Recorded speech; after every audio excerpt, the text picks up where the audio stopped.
In pursuant to the provisions of Standing Order 53, Paragraph 1, the Senator for Bungoma County this afternoon, Honorable David Wakoli, will also seek a statement from the Standing Committee on Health. This is with regards to the status of disbursement of funds by the Social Health Authority, commonly abbreviated as SHA, to health facilities in Bungoma County.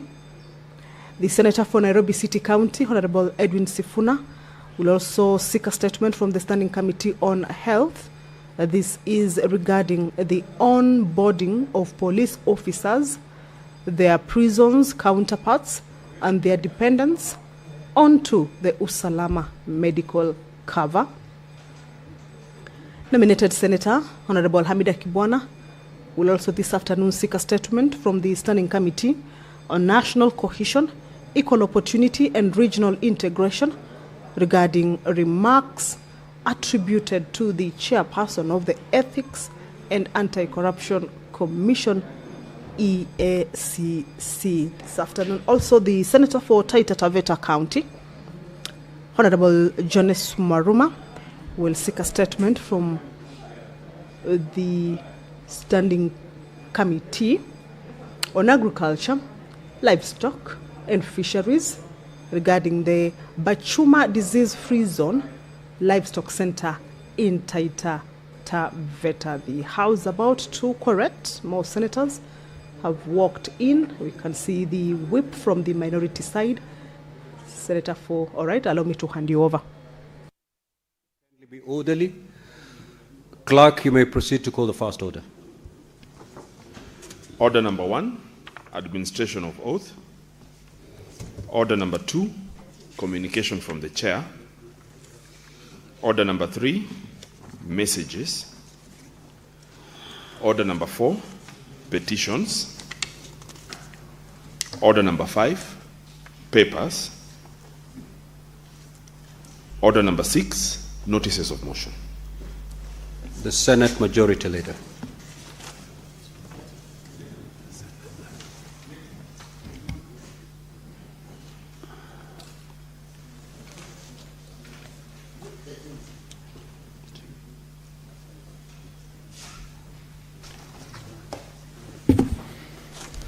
Thank you, Honorable Speaker. Notice of motion, approval of sittings of the Senate to be held in Kilifi County.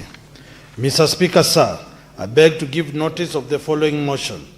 That aware that the Senate of Kenya is established under Article 93 of the Constitution, and its main role as set out at Article 96 is to represent, serve and protect the interests of the counties and their governments.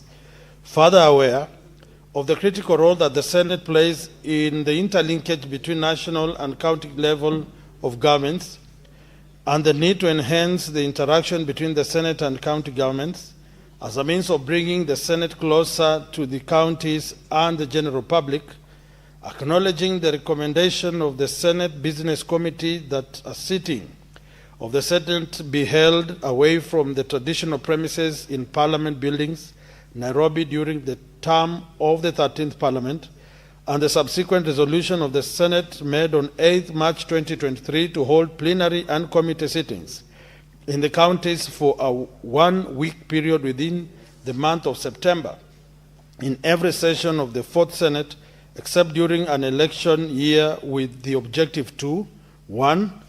Promote the role and work of the Senate and enhance public awareness regarding the business of the Senate and Parliament in general. 2. Highlight existing and new opportunities for engagement in the legislative processes. 3. Develop and strengthen partnerships at the county level of governments. And 4. Provide an opportunity to members and staff of county assemblies to learn and share best practices with senators and parliamentary officers. Further acknowledging the successes made during the previous sittings of the Senate outside Nairobi, held in Uasin Gishu, Kitui, Turkana, and Busia counties in 2018, 2019, 2023, and 2025, respectively. Now, therefore, pursuant to Article 1261 of the Constitution, the Senate resolves to hold its plenary and committee sittings in Kilifi County from 21st to 25th September. Thank you, Honorable Speaker. Next order. Order number 7, questions and statements. Statements pursuant to Standing Order 53-1. Senator for Embu County, the Honorable Senator Alexander Mundigi. Senator Fernandi, what is that for, really? Mr. Speaker, sir, request for statement on police brutality in Embu County. I rise person to Standing Order 53-1 to check a statement from the Standing Committee on National Security and Defense and Foreign Relations on a matter of national concern regarding the excessive use of force by police during demonstration held on 14th April 2026 in Embu County. Mr. Speaker, sir, with the pronounced sorrow, the people of Embu County mourns the tragic death of Morris Njue Njoka and Patrick Kariuki Munene, who were peacefully exercising their constitutional right as enshrined under Article 37 of the Constitution, as they demonstrated against poor service delivery at the Isiara Level 4 Hospital in Berry North. The circumstances surrounding their death raise serious concern about the conduct of the law enforcement officers and the protection of fundamental freedom during public demonstration. In the statement, the committee should address the following: whether the ministry, through the Independent Policing Oversight Authority, IPOA, has initiated investigations into the conduct of the officers who opened fire upon peaceful demonstrators, and provide the current status of such investigations, the timeline within which the people of Embu County can expect the release of the comprehensive report detailing findings and recommendations on the actions to be taken against any officer found culpable. 3. Interim measures in place by the ministry to assist the beloved families, including plans for compensation, the nature of child support, and the proposed timelines for disbursement. 4. Strategies being implemented by the ministry to prevent recurrences and to ensure that future public demonstrations are policed in a manner that upholds constitutional rights, minimize the risk of loss of lives, and restore public confidence in law enforcement agencies, including pathological assessment, to ensure officers deployed are fit in duty. Senator Alexander Munyimondigi, Dr. M. County. Senator for Bungoma, the Honorable David Wakoli. Thank you, Honorable Speaker. Honorable Mundigi, can you keep your cool? Thank you, Honorable Speaker. Request for statement on the Social Health Authority SHA disbursement and pending payments to hospitals in Bungoma County. Mr. Speaker, sir, I rise as person to Standing Order 53-1 to seek a statement from the Standing Committee on Health on matter of county-wide concern regarding the status or disbursement of funds by the Social Health Authority to health facilities in Bungoma County.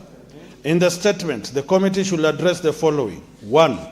Total SHA funds released to Bungoma County health facilities since inception, dates of disbursement, flow of funds, responsible offices, and internal control mechanisms. 2. A list of all public hospitals contracted/accredited by SHA for primary health care amounts disbursed per facility, pending unpaid claims, duration of delays, and outstanding balances. 3. Mechanisms for tracking disbursements, claims, approvals, rejection, pending verification, availability of records, and public disclosure to stakeholders. 4. The extent to which disbursements match the cost of services provided, including details of level 2 and 3 facilities that received equitable funding, approved budgets, timelines, and current status of reimbursement. 5. Predictability of payments across facilities over the last 3 financial years, efficiency levels of the direct payment model, accountability, value for money, service delivery outcomes, and implications of accreditation gaps for equitable access. Thank you, Honorable Speaker. Senator Wafula Wakoli, CBS MP. Thank you. Senator for Nairobi City County, the Honorable Edwin Sifuna.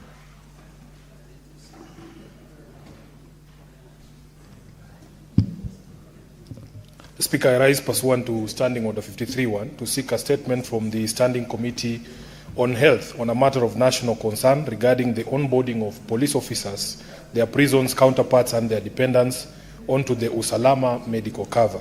Mr. Speaker, members of our security services operate under uniquely demanding conditions, exposing them to occupational risks that are unlike those in any other profession. It is therefore essential that their medical cover be tailored to these realities.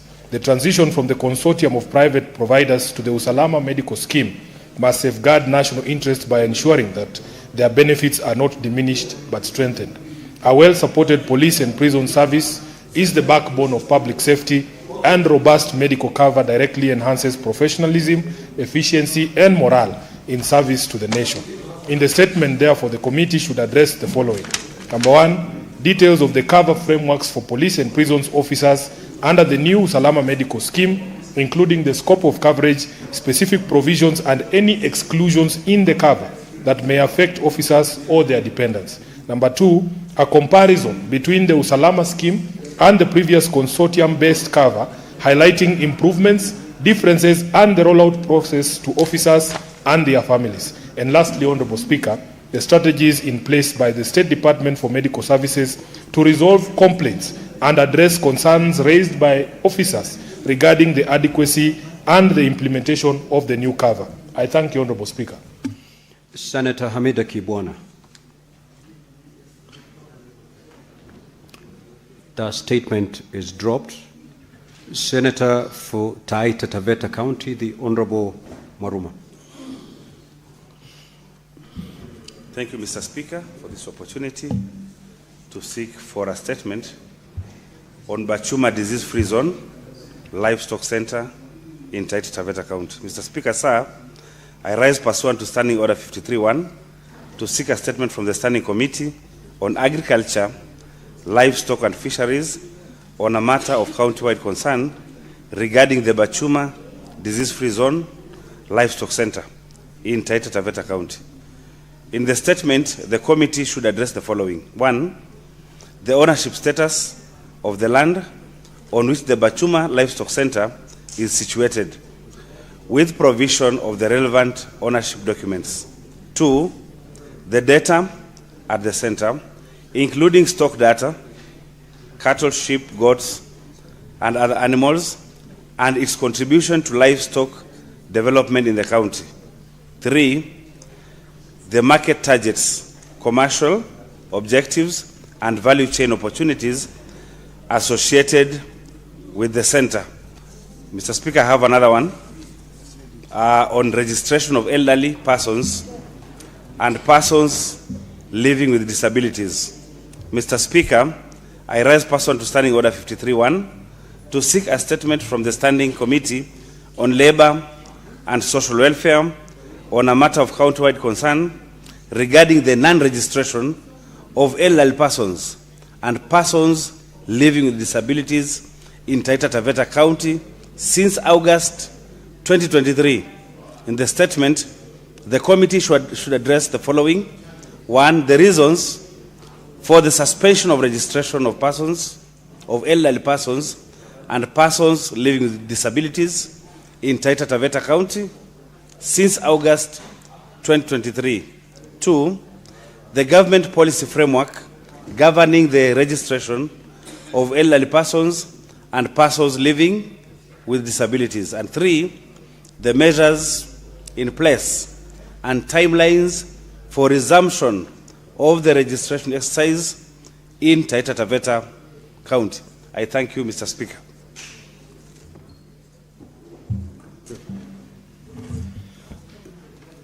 Senator Maruma, you've read your 2 statements.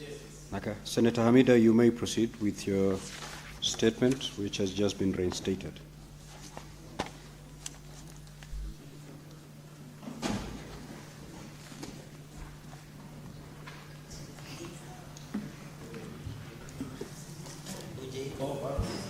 Thank you, Mr. Speaker. My statements regarding the Chairperson of Ethics and remarks by the Chairperson of Ethics and Anti-Corruption Commission. Mr. Speaker, sir, I rise pursuant to Standing Order 53-1 to seek a statement from the Standing Committee on National Cohesion, Equal Opportunity and Regional Integration on a matter of national concern regarding recent remarks attributed to the Chairperson of the Ethics and Anti-Corruption Commission, EACC. Mr. Speaker, sir, the statement of Bishop Retired Dr. David Oginde, EBS, Chairperson of Ethics and Anti-Corruption Commission, that women are increasingly becoming major drivers and facilitators of mega corruption scandals, yet at the lower levels, they are the victims. It is misleading, internally inconsistent, and risks entrenching harmful stereotypes, portraying women simultaneously as primary perpetrators and victims distorts public understanding rather than strengthening the fight against corruption. Corruption is a systemic challenge that cuts across all genders and institutions. To single out to women without clear, publicly sustained evidence undermines fairness, accountability, and inclusivity, while discouraging women's participation in governance at a time when gender equality is a national priority. In the statement, the committee should address the following. 1, whether empirical data or credible research exists to substantiate the claims made by the Chairperson of the Ethics and Anti-Corruption Commission, EACC. Number 2, the measures in place to ensure that public office holders communicate responsibly and on the basis of evidence, particularly on sensitive matters relating to gender. The last, but not the least, the steps being taken to strengthen the fight against corruption through institution reforms and accountability mechanisms without attributing criminal conduct to any specific gender. I thank you, Mr. Speaker. The Senate Majority Leader.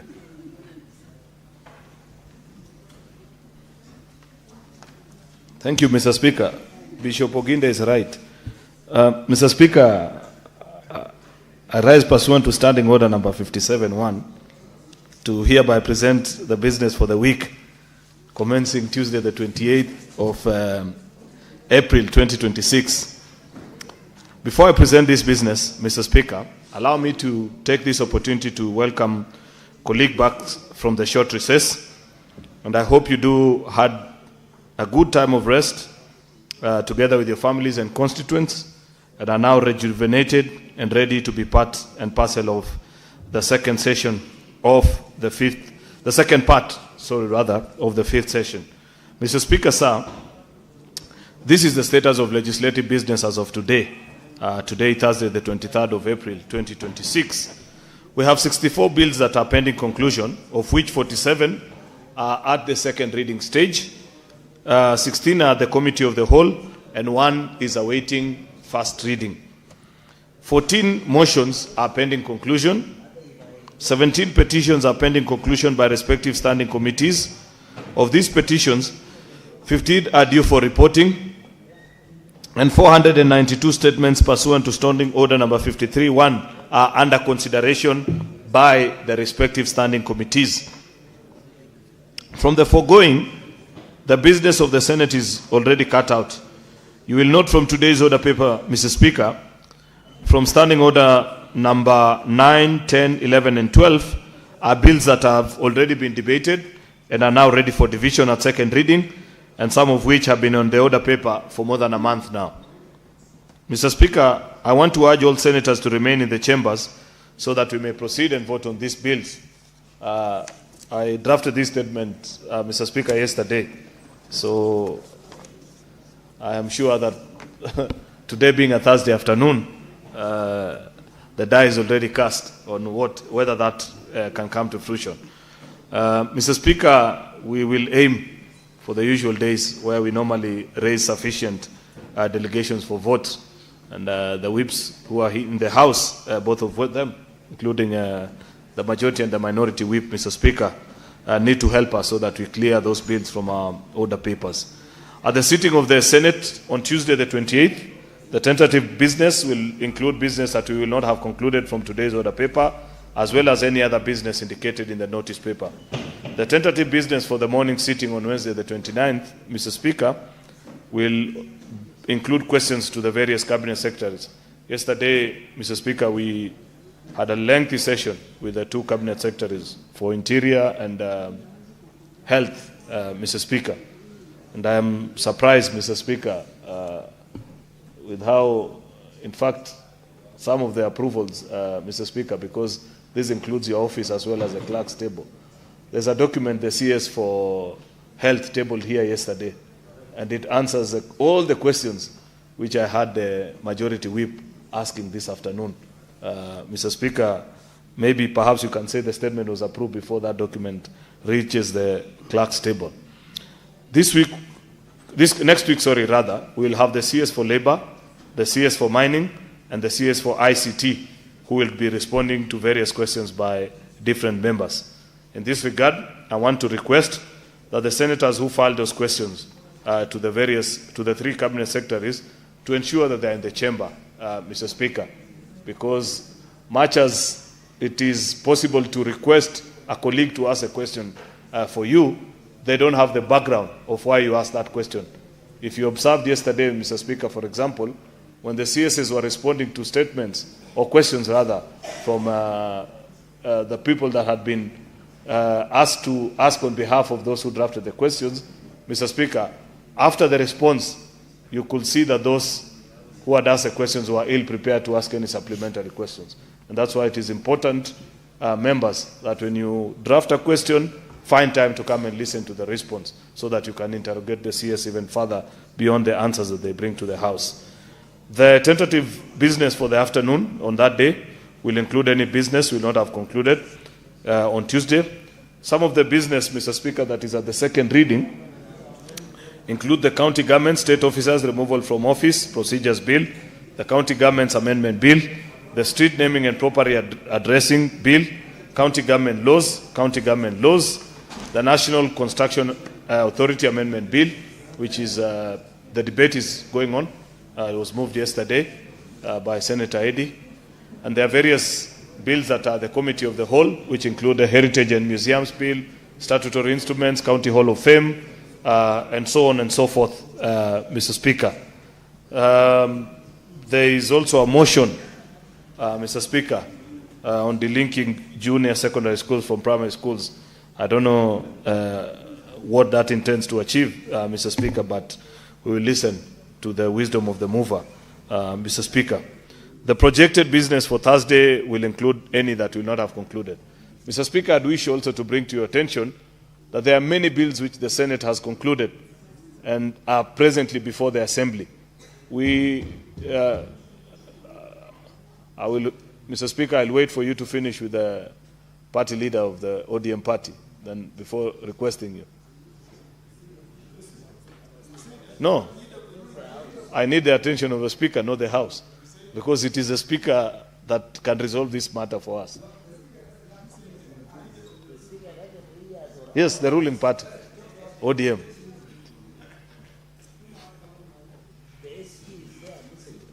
Which one? No, his certificate is fake, the original one.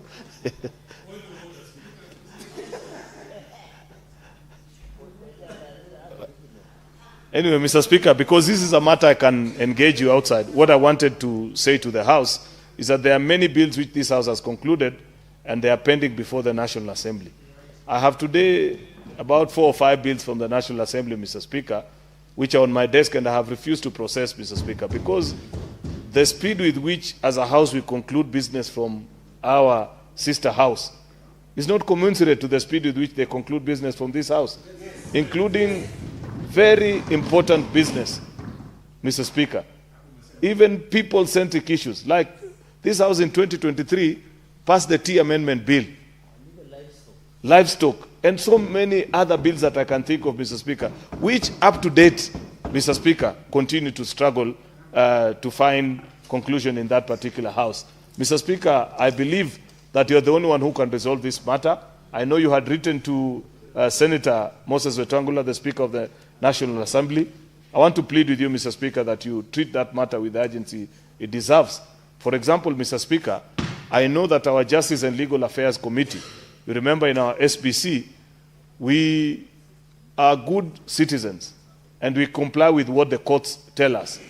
The courts have told Parliament that do not try or attempt to process any constitutional amendment bill without a referendum law, Mr. Speaker. And our legal department, alongside our Justice and Legal Affairs Department, Mr. Speaker, drafted a very good referendum bill. Unfortunately, for about, I think, almost 3 months now, the concurrence process is still with your counterpart in the National Assembly. I want to request, Mr. Speaker, in public interest, because a referendum law is good for any country, Mr. Speaker, and we need it for the good of the nation, that you also help unlock that. Therefore, Mr. Speaker, with those many remarks, I beg to lay this statement on the table of the Senate. I thank you, Mr. Speaker. Now, honourable senators, I will allow comments for not more than 15 minutes on the statements that have been sought pursuant to Standing Order 53-1, starting with Senator Kavindu.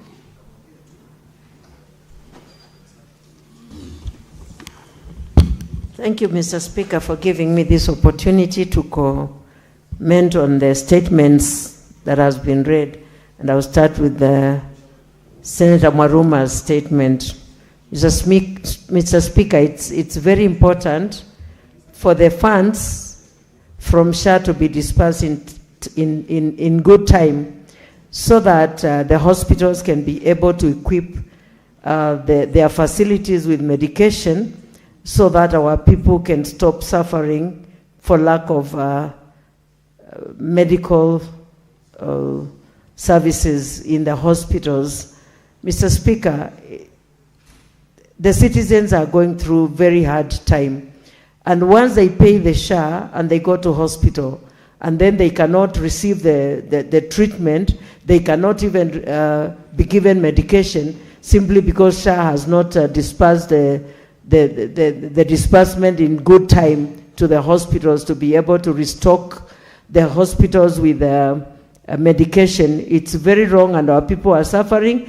And so I really support this statement, and I pray that the Committee of Health will deal with SHA in the right manner, that they'll be able to do that. And Mr. Speaker, especially the PWDs, also registration of PWDs, they should be facilitated. Some of them cannot even be able to travel by matatu because they are totally disabled, and the people who live with them cannot even afford to hire a taxi or anything to take them to hospital. So Committee of Health should look into that and deal with the CS, so that the doctors can move to where the PWDs are, especially the elderly. I'll also comment about the statement for Senator Sifuna, the Senator Nairobi, about the Usalama medical cover for police force. Mr. Speaker, police officers are very important people to this country. They really take care of security, and so they should really be taken care of when they fall sick, and their family members also they should be taken good care of. And any delays or inefficiencies, risks exposing disciplinary forces who serve in the high-risk conditions to inadequate medical covers. It causes a lot of suffering to them. And Mr. Speaker, if there are people here to be taken good care of. Senator Okenyuri. Honorable Senators, you have 3 minutes to make your contributions. Thank you, Mr. Speaker. I wish to comment on the statement by Senator Mudigi on the killing of two people in Embu. Mr. Speaker, unfortunately, the cycle continues where we'll have investigations being conducted by IPOA and then the matter will go silent. When you actually look at what actually ended up to the death of these people, they were protesting against poor services in a local hospital in their county, and it's very sad that people are protesting against better service delivery end up dying in such a manner, Mr. Speaker. And I wish to condemn that and ask that investigations are conducted and family gets justice. I commiserate with their families. Mr. Speaker, I also wish to support the statement by Senator Mwaruma on non-registration of older persons and persons with disability. This is a challenge not just in Taita Taveta, but across the country. And most of the times, maybe families out of stigma stay away and do not want to disclose about the cases they have back home. That's one of the reasons. But I also feel the ministry has not been able to reach out to most of these people so that they are able to be in the database to access services which eventually assist them. Mr. Speaker, non-registration is a very critical issue because without that data, these people are not able to access very many essential services which are being given to them. So I hope the committee is going to look into that matter seriously so that this is addressed with immediate effect. Thank you, Mr. Speaker.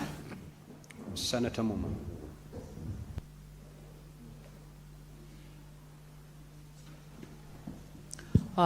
Thank you, Honorable Speaker, for the opportunity to contribute.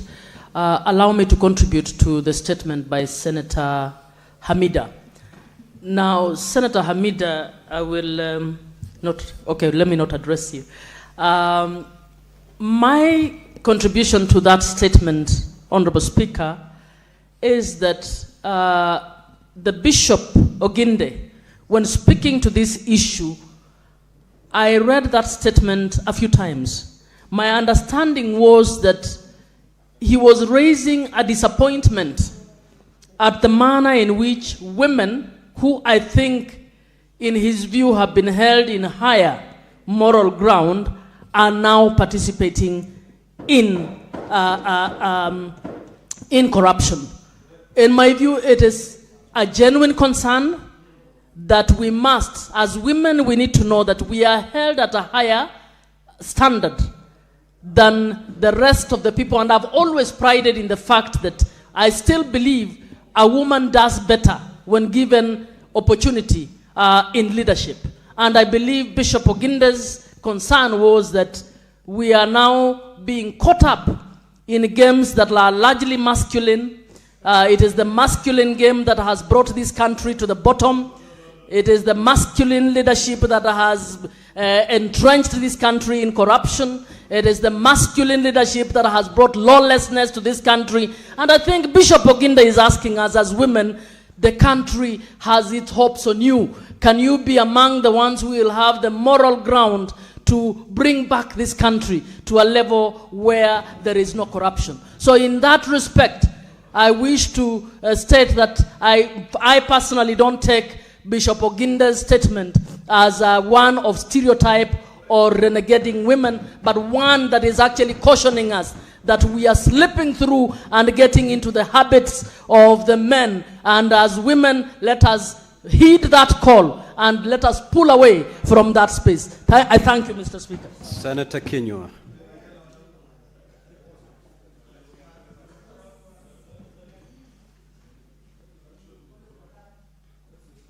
Asante Bwana Spika kwa kunipa fursa hii. Nasimama kuchangia taarifa iliyoletwa na Seneta wa Embu, Seneta Mundigi, kuhusu kuwawa kwa Morris Joe Njoka na Patrick Kariuki Munene waliokuwa wakifanya maandamano ya amani wakitafuta wawe na huduma bora katika hospitali ya umma ambayo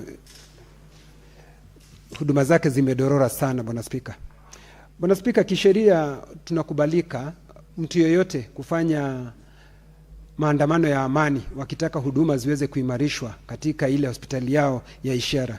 Bwana Spika, jambo la kuvunja moyo sana ni ya kwamba maafisa wa usalama ambao wanapaswa kulinda mali na maisha ya wananchi waliwafumania, kuwavamia na hatimaye kuwaua.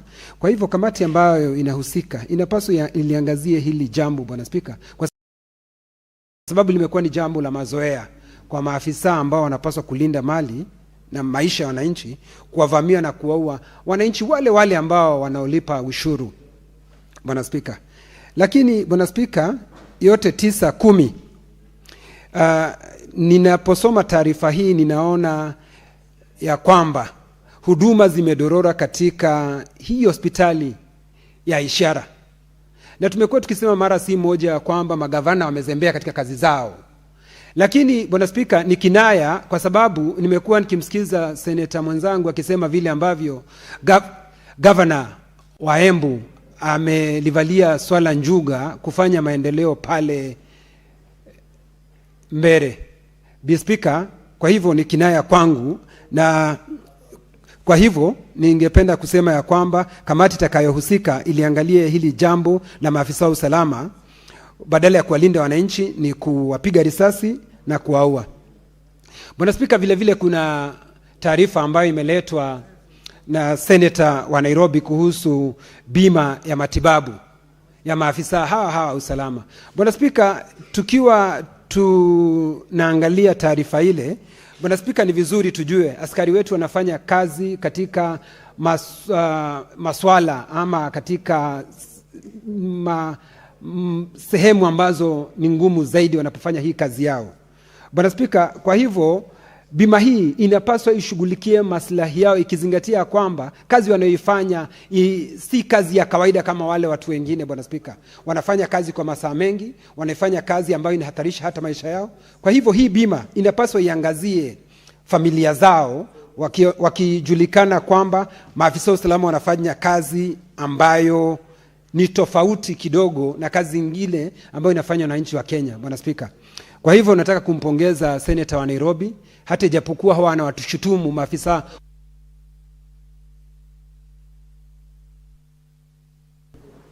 Honorable Senators, I have a communication from the chair.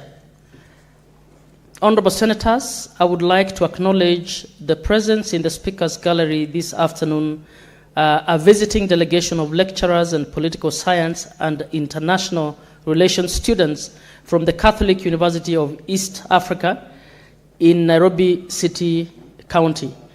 The delegation comprises 2 lecturers and 24 students who are visiting the Senate for an academic exposition.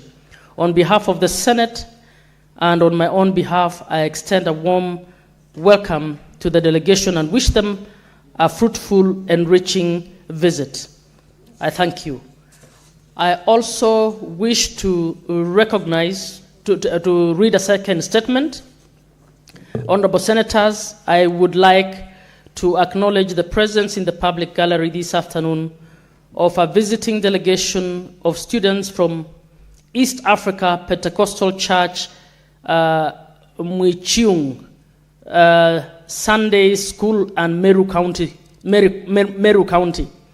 The delegation comprises 13 teachers and 74 students who are visiting the Senate for an academic exposition. On behalf of the Senate, of the and on my own behalf, I extend a warm welcome to the delegation and wish them a fruitful and enriching visit. I thank you. I'd like to invite Senate Majority Leader to welcome the first delegation that is from the Catholic University of Eastern Africa. And I would like to invite, is the Senator from Meru? Then wait. I'd like to ask the Minority Leader to welcome the delegation from Pentecostal Church, Mwichiung Sunday School in Meru County. Proceed. Thank you, Madam Speaker. I join you on behalf of the House to welcome these political science students from the Catholic University who are here on a study tour, interacting with politicians, or political leaders rather, Mr. Speaker, who are serving in the legislature. Mr. Speaker, I do hope that during the time that they have watched debate, they have picked one or two things out of their trade and the science that they study. Mr. Speaker, you know, if there is a trade currently under threat in the country, is this trade of the political science? Because there is a man moving around the country who, from his utterances, you can tell that... Senator Cherargei, I would like to request that you actually consult in low tones. For our guests, we don't usually behave badly. I hope we can get this going well. Majority Leader, proceed. Mr. Speaker, Senator Cherargei is about to behave like that man I was talking about, but I know he does better. Another one who masquerades as a political scientist, Mr. Speaker, but the things he says, you can tell that his understanding and appreciation of the body Republic of Kenya is wanting. So my challenge to these students is that they be better than us, the current political class, Mr. Speaker, and serve the country with distinction to the greatest honor. Finally, Mr. Speaker, Madam Speaker, sorry, I'd be remiss if I don't appreciate that there are this visiting delegation from the, I don't know if they are Sunday school teachers like myself. Besides politics, Madam Speaker, the job that I love doing the most is teaching Sunday school. And I'd be remiss if I don't appreciate and celebrate them for the great work that they do, because they are building the church of the future. And for that, I celebrate them. I thank you, Madam Speaker. Honorable Senators, I'd like to give 1 minute to the Senator, 1.5 minutes to the Senator of Nairobi. Catholic University is in Nairobi, and the Senator has made a plea that give him a second. Speaker, you have saved yourself a lot of trouble, because I don't, the students of who come from Nairobi, they usually don't take it very kindly being addressed by rural senators, and when their senator is here. Honorable Speaker, there are nuances, there are small things about Nairobi that these characters from upcountry will not understand. Mr. Speaker, I want to take this opportunity to welcome the students... Order Senators Cherargei and Majority Leader, please, let's listen to Senator Sifuna. Honorable Speaker, let me take this opportunity to welcome the students from Catholic University. As is common knowledge, first of all, I'm a Catholic. This is an institution that we are very proud of because it molds students all around, Honorable Speaker. And we have continued to urge the government to continue to meet its obligations to private universities, including Catholic University. As we speak, Honorable Speaker, the government of Kenya owes Catholic University a whooping 6 billion shillings in unpaid capitation. So I would be remiss, because these are things the Majority Leader will not address, which is why you need leaders of the opposition to speak on these things. The total bill owed by this government to private universities is 60 billion. We want that institution to be paid that money so that Honorable Speaker, these students can continue to enjoy good facilities and good education at the Catholic University. I want to disclose also that I have a final year student from the Catholic University working in my office as an intern, Honorable Speaker. And she's a fine lady. We are hoping that she will be able to graduate this year and, release her as a good citizen into the public. So with those many remarks, I thank you, Honorable Speaker. And at this juncture, this is where senators from Nairobi are different. We will meet outside there as the team from Nairobi. There are things this Majority Leader cannot do, that the Senator of Nairobi is very capable of doing. Thank you, Honorable Speaker. Honorable Senators, I will just give Hamida 1 minute only. Hamida is a current student at Catholic University, and I think it's only fair we give her 1 second. Mr. Speaker, karibuni sana, Madam Speaker. I want to also welcome you, my fellow comrades. I am a student. I'm doing my master's in business management. I'm defending my thesis now, hopefully to graduate by October. I really appreciate, to seeing you here. And some of you, of course, will be, sitting on the same seats that we are sitting now. So it's good to feel, to have the feel of the Senate or the Parliament. So far, we are also trying to organize something with you, and I'll bring my colleagues to the Catholic University with your President Brian, so that at least we can have tete-a-tete, and you can meet the senators, especially Senator Sifuna of Nairobi, meeting, with you, my fellow students. I want to thank you, Madam Speaker. Welcome again. Senate Minority Leader, Senator Mazayo, on the second delegation. Asante sana Bispika. Bispika, kwanza nataka kujiunga na wewe kwa kuwakaribisha waalimu na wanafunzi kutoka East African Pentecostal Church Mwachiung Sunday School huko maeneo ya Meru.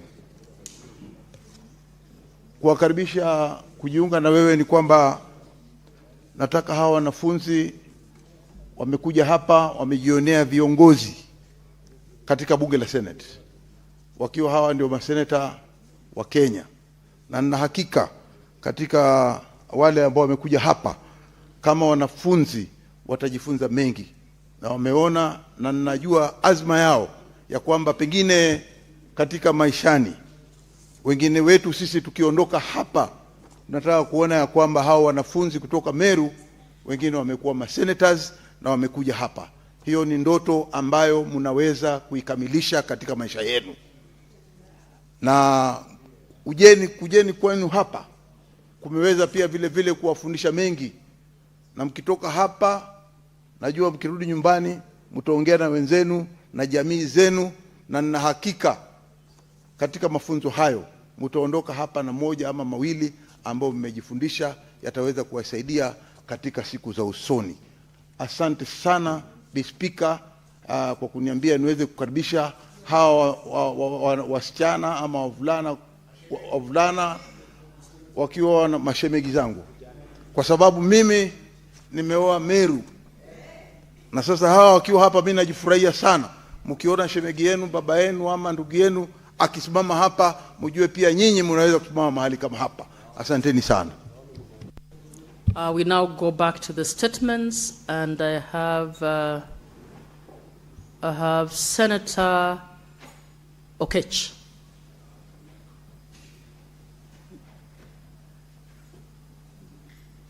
Senator Sifuna, you actually dropped off, but I think because of this other. Senator Sifuna, I'm sorry. Yeah, Speaker, the system still logs me out once you give me an opportunity to welcome the students. But I wanted to very briefly touch on the statement by Senator Mundigi. Honorable Speaker, it was quite heartbreaking that we lost another 2 young people in Ishiara, in Embu County, arising from peaceful protests. As Senator Kinyo has pointed out, Patrick Munene was only 21 years old, Honorable Speaker. Maurice Njoka was 32 years old. These are young lives that have been cut short very unnecessarily, Honorable Speaker. And the problem of service delivery in Embu hospitals did not start yesterday. I am sure, Senator Mundigi, you know the conversations that we've had with you and your governor in the Committee of Public Accounts. There was, in fact, another protest just the other day at Runyenjes Level 4, and this time they were protesting the lack of a male maternity ward, not maternity, a male ward in Runyenjes Level 4 hospital. So, Honorable Speaker, as you have noticed these days, I no longer discuss the expired MOU with ODM and UDA. because one of the things that we had written in that expired MOU was that the government of the day would respect the right to peaceful protest under Article 37. Our expectation would be that, or was when we were signing that document, that no other person needed to die exercising their rights under Article 37. These 2 deaths bring the number of people who have been shot by police during demonstrations, Honorable Speaker, since we signed that MOU last year, to over 30 people that have been killed at the hands of the police. And the problem we have is that immediately such things happen, you start hearing people talking about compensation. There is no replacement of value for life. I have seen some proposals saying, oh, the people who have lost their loved ones should be paid 2 million shillings. 2 million shillings for a life, Honorable Speaker. That is what we are talking about. And we are looking for the money that we have been promised for compensation. We're not seeing it. We want something higher, Honorable Speaker. We want accountability. We want accountability for the police officers who are doing this. This morning, this entire morning, we spent the Committee of Security with the IG of Police and the DCI. Honorable Speaker, the IG of Police told us that it is possible for you to trace and track every firearm and every bullet that is used by the police officers during this protest. How is it then possible, Honorable Speaker, that we have never seen accountability up to today for all these 30 young people whose lives have been cut short? We want to see accountability before people start discussing the issue of compensation. Honorable Speaker, we cannot go on like this. We cannot go on like this. We need the constitutionally guaranteed rights to be respected by the government, and there is no point. Nobody needs to die in a protest, Honorable Speaker. I am happy that at least at Runyenje's hospital, there was no one who was shot. The police need to exercise restraint, Honorable Speaker, and nobody should be blaming the victims. I have had some leaders trying to insinuate that the fault is with the protesters. They were protesting poor service delivery at these hospitals. Nobody needs to die protesting over their rights, Honorable Speaker. I thank you. Senator Fonandi, Senator Cherarke. Thank you, Madam Speaker. First, I want to send my deepest condolences to the families of Maurice Njoka and Patrick Kariuki Munene. So, Speaker, it is very unfortunate that the bullet that is purchased by the taxpayers' money is the same one that has made them be killed, Madam Speaker. Madam Speaker, and this is the point, the Ishara Level 4 Hospital. Madam Speaker, it would not be enough to refer this matter to only National Security Committee. It should also the Health Committee, because on the issue of Runyenje's Level 4 and Ishara Level 4 Hospital, it's similar issues. It's poor service delivery, lack of drugs, lack of medical services, Madam Speaker. Therefore, I want to appeal that if you could also include the Committee on Health so that we can check the quality of facility services that we have in Embu, because it's very unfortunate, Madam Speaker, that Embu continues to have these demonstrations. They have a right, Madam Speaker, under Article 37, that they have a right to demonstrate, to demand for their rights as it should be. And I want to thank Senator Dr. Mundigi for being steadfast and supporting his own people whenever they are being touched, Madam Speaker. Madam Speaker, the final point I want to make is on IPOA. Independent Policing Oversight Authority, Madam Speaker, must up their game. I think we have seen IPOA only appearing as reactive body, Madam Speaker. And I want to call upon, today we were with the Inspector General of Police, and some of the members of Security Committee are here. I don't know whether all of them are here, but I think Senator Sifuna is a member of Security Committee. You must call IPOA. Madam Speaker, 2 years down the line, the young man that was beaten in Nandils town by the police of Anti-State Police Unit have never been arrested or prosecuted, Madam Speaker. There were people that were killed in Kimwani, in Tindre sub-county. They have never been prosecuted up to today, Madam Speaker. What is the work of IPOA? If IPOA does not want to function, we should wrap it up, Madam Speaker. And therefore, Madam Speaker, I heard Senator Sifuna saying that we cannot compensate. I want to inform him. I know he has been busy with Linda Mwananchi issues. The Kenya National Commission on Human Rights has come up with a report on how Kenyans who are killed in demonstrations are going to be demonstrated. I think to him, what is expired is because he left ODM. But Madam Speaker, and they must be compensated, they will be compensated. I want to inform him that UDA and ODM just met in State House. The 10-point agenda is still on course. I think he should now preoccupy himself with Linda Mwananchi issues, and we'll see if we will do it in Vihiga and Kisumu, Madam Speaker. But the point I'm trying to make, this 10-point agenda should be implemented fully. And we have agreed, Madam Speaker, that a combination, what is the least that we can do? Madam Speaker, therefore, I support this statement. And if there are men enough, waende Vihiga na Kisumu. What is your point of order? Proceed, Senator Sifuna. Madam Speaker, you know I am not one to fret because that somebody is asking whether I am man enough. You know, the Senator for Nandi cannot utter the words that he uttered at the point when he was concluding his remarks. It's an open threat to a member of this House. He's asking us to demonstrate that we are men enough to go to Vihiga and Kisumu. Honorable Speaker, in that conversation in the morning with the police, we agreed that we want to build a country where everybody is free to sell their policies anywhere in this country. I want to assure the Senator of Nandi, just a minute and then you'll inform me. I want to assure the Senator of Nandi that, yes, the Senator of Nandi is welcome to sell his policies anywhere in this country. You're welcome to Nairobi, you're welcome to Bungoma. We will never threaten you because from your stature alone, we don't need to ask you whether you're man enough. We know. So, Honorable Speaker, you must ask him to expunge that from the record of this House. That is not the politics we want to practice, especially because he's a young man. These are things that we should allow older people in politics to perpetuate. But as a young generation, and there are students sitting here, the example that we must set as a new generation is that I should be able to come to Nandi and say one term and live peacefully. Honorable Cherargei, I think your final remarks would amount to a threat. When you say that if you're man enough, let's see whether you'll have a meeting in Vihiga or Kisumu, is unfortunate, particularly now that we are, as a country, trying to deal with the issue of Gunism. So I would say, please, get those remarks withdrawn so that we don't look like we are among those leaders who actually... Yeah. Senator Kavindu, I am the one on the chair. Madam Speaker, as I withdraw, you should withdraw the word one term. Because if I withdraw that statement, the one term... Senator Cherargei, you will not give me conditions on how. Please withdraw. Madam Speaker, Please, as I kindly withdraw, you should also withdraw one term. Because we are in two terms, Madam Speaker, including the Speaker. We are in two terms. Senator Cherargei, you have not withdrawn. I have withdrawn, Madam Speaker. Thank you very much. Yes. Senator Okech, you're next.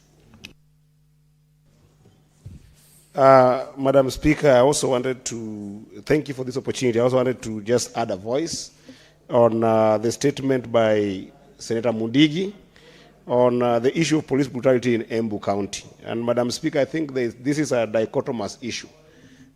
On one hand is an issue of police brutality in response to protesters with serious force that led to deaths.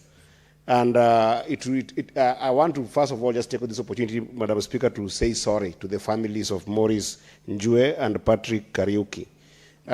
It is sad that young people, and even older people, by the way, Madam Speaker, still lose lives in protests.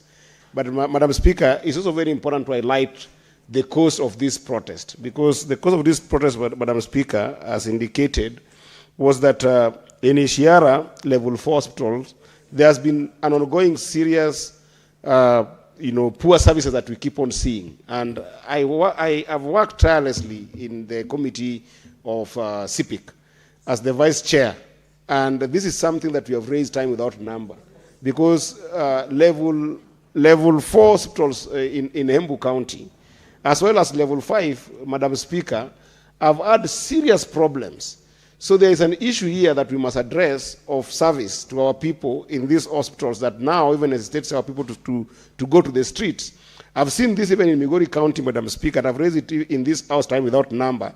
And I hope that soon, when the people of Migori will start going to demonstrate against poor services in level 4 hospitals as well as the Migori District Referral Hospital, Mr. Speaker, they will not be met with this kind of force, Madam Speaker.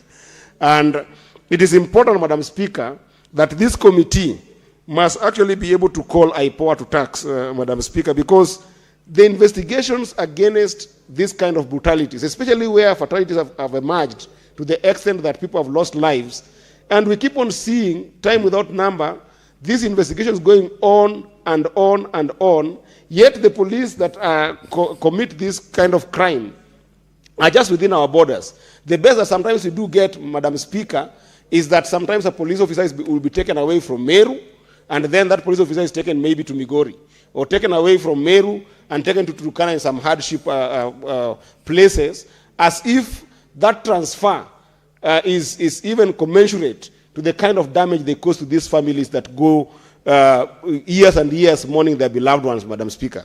This must be brought to book. These officers must be brought to book, Madam Speaker. And I hope that, Madam Speaker, even as the Kenya National Commission for Human Rights, Madam Speaker, is considering people who are going to be compensated since 2017 for having lost lives in this kind of situation, will have mercy to even families that continue to face these kind of injustices. Because it's extremely important, Madam Speaker, that we recognize that compensation cannot replace lives, but it's an important step sometimes to be able to help families be able to deal with the stress that this has necessitated, Madam Speaker.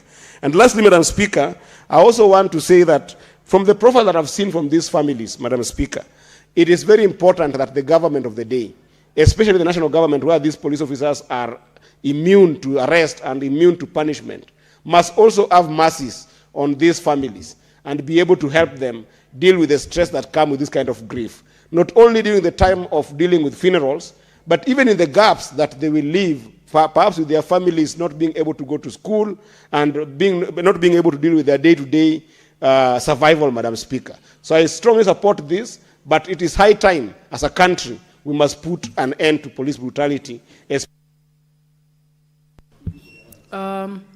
Honorable Senators, I see a whole list of more people wanting to speak. The time that had been allocated by Speaker is over.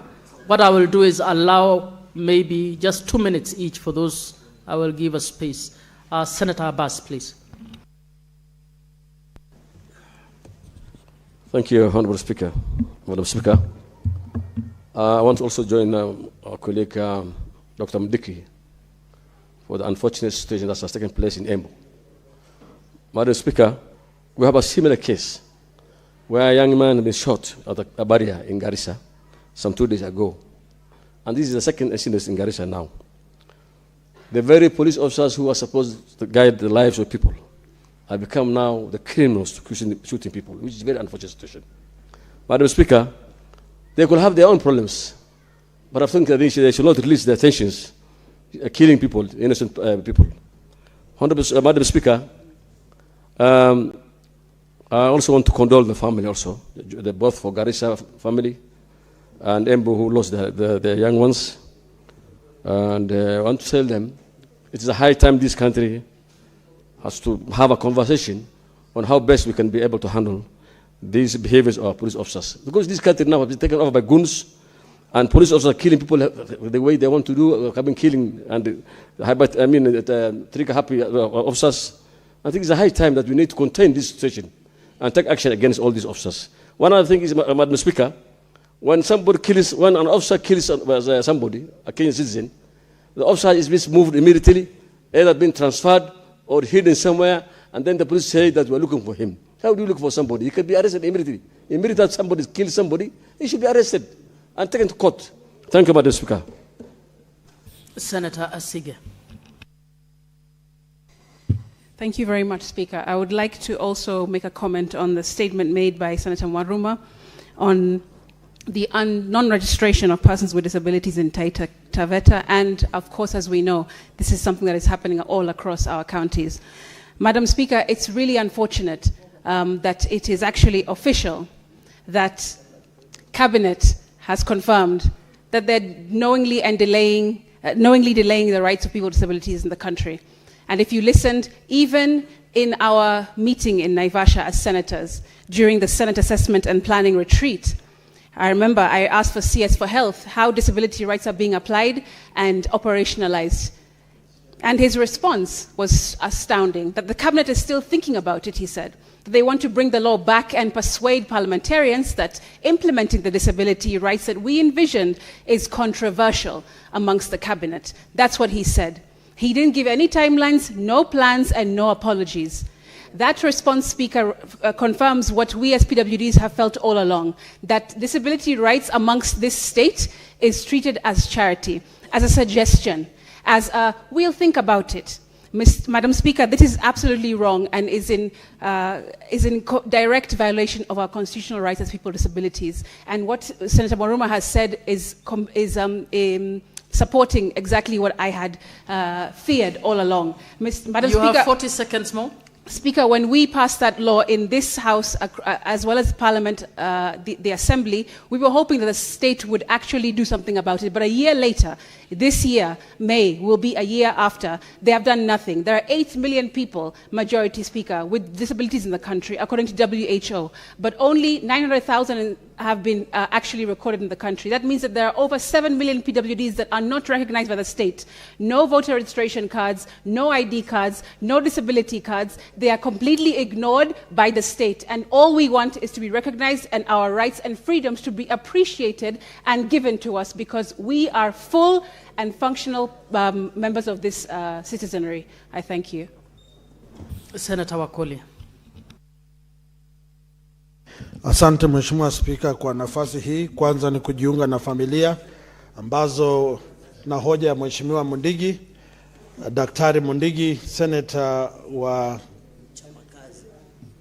Embu County, ambaye ameleta hoja kwamba wapiga kura wa eneo lake waliweza kupoteza maisha kwa kudai haki ya afya bora. Mheshimiwa Spika, Mheshimiwa Spika, ni kwa sababu hii waziri wa afya alikuwa hapa jana na akadondoa hoja kuhusiana na zile pesa zinaenda katika hospitali za kiwango cha 4, cha 3 na cha 2 katika mashinani. Mheshimiwa Spika, baadhi ya magavana, Mheshimiwa Spika, hawataki kuwajibika na jinsi unajua wanavotoza ushuru wa Kenya. Wameweza kufurahia kwamba sekta ya afya katika kaunti zetu ndizo zinazotoa fedha nyingi katika magatuzi yetu.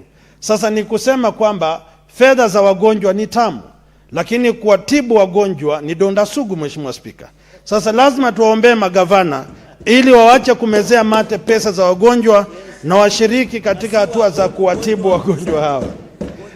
Ningependa kumalizia hapo Mheshimiwa Spika ili wenzangu waweze kuchangia. Asante Mheshimiwa Spika.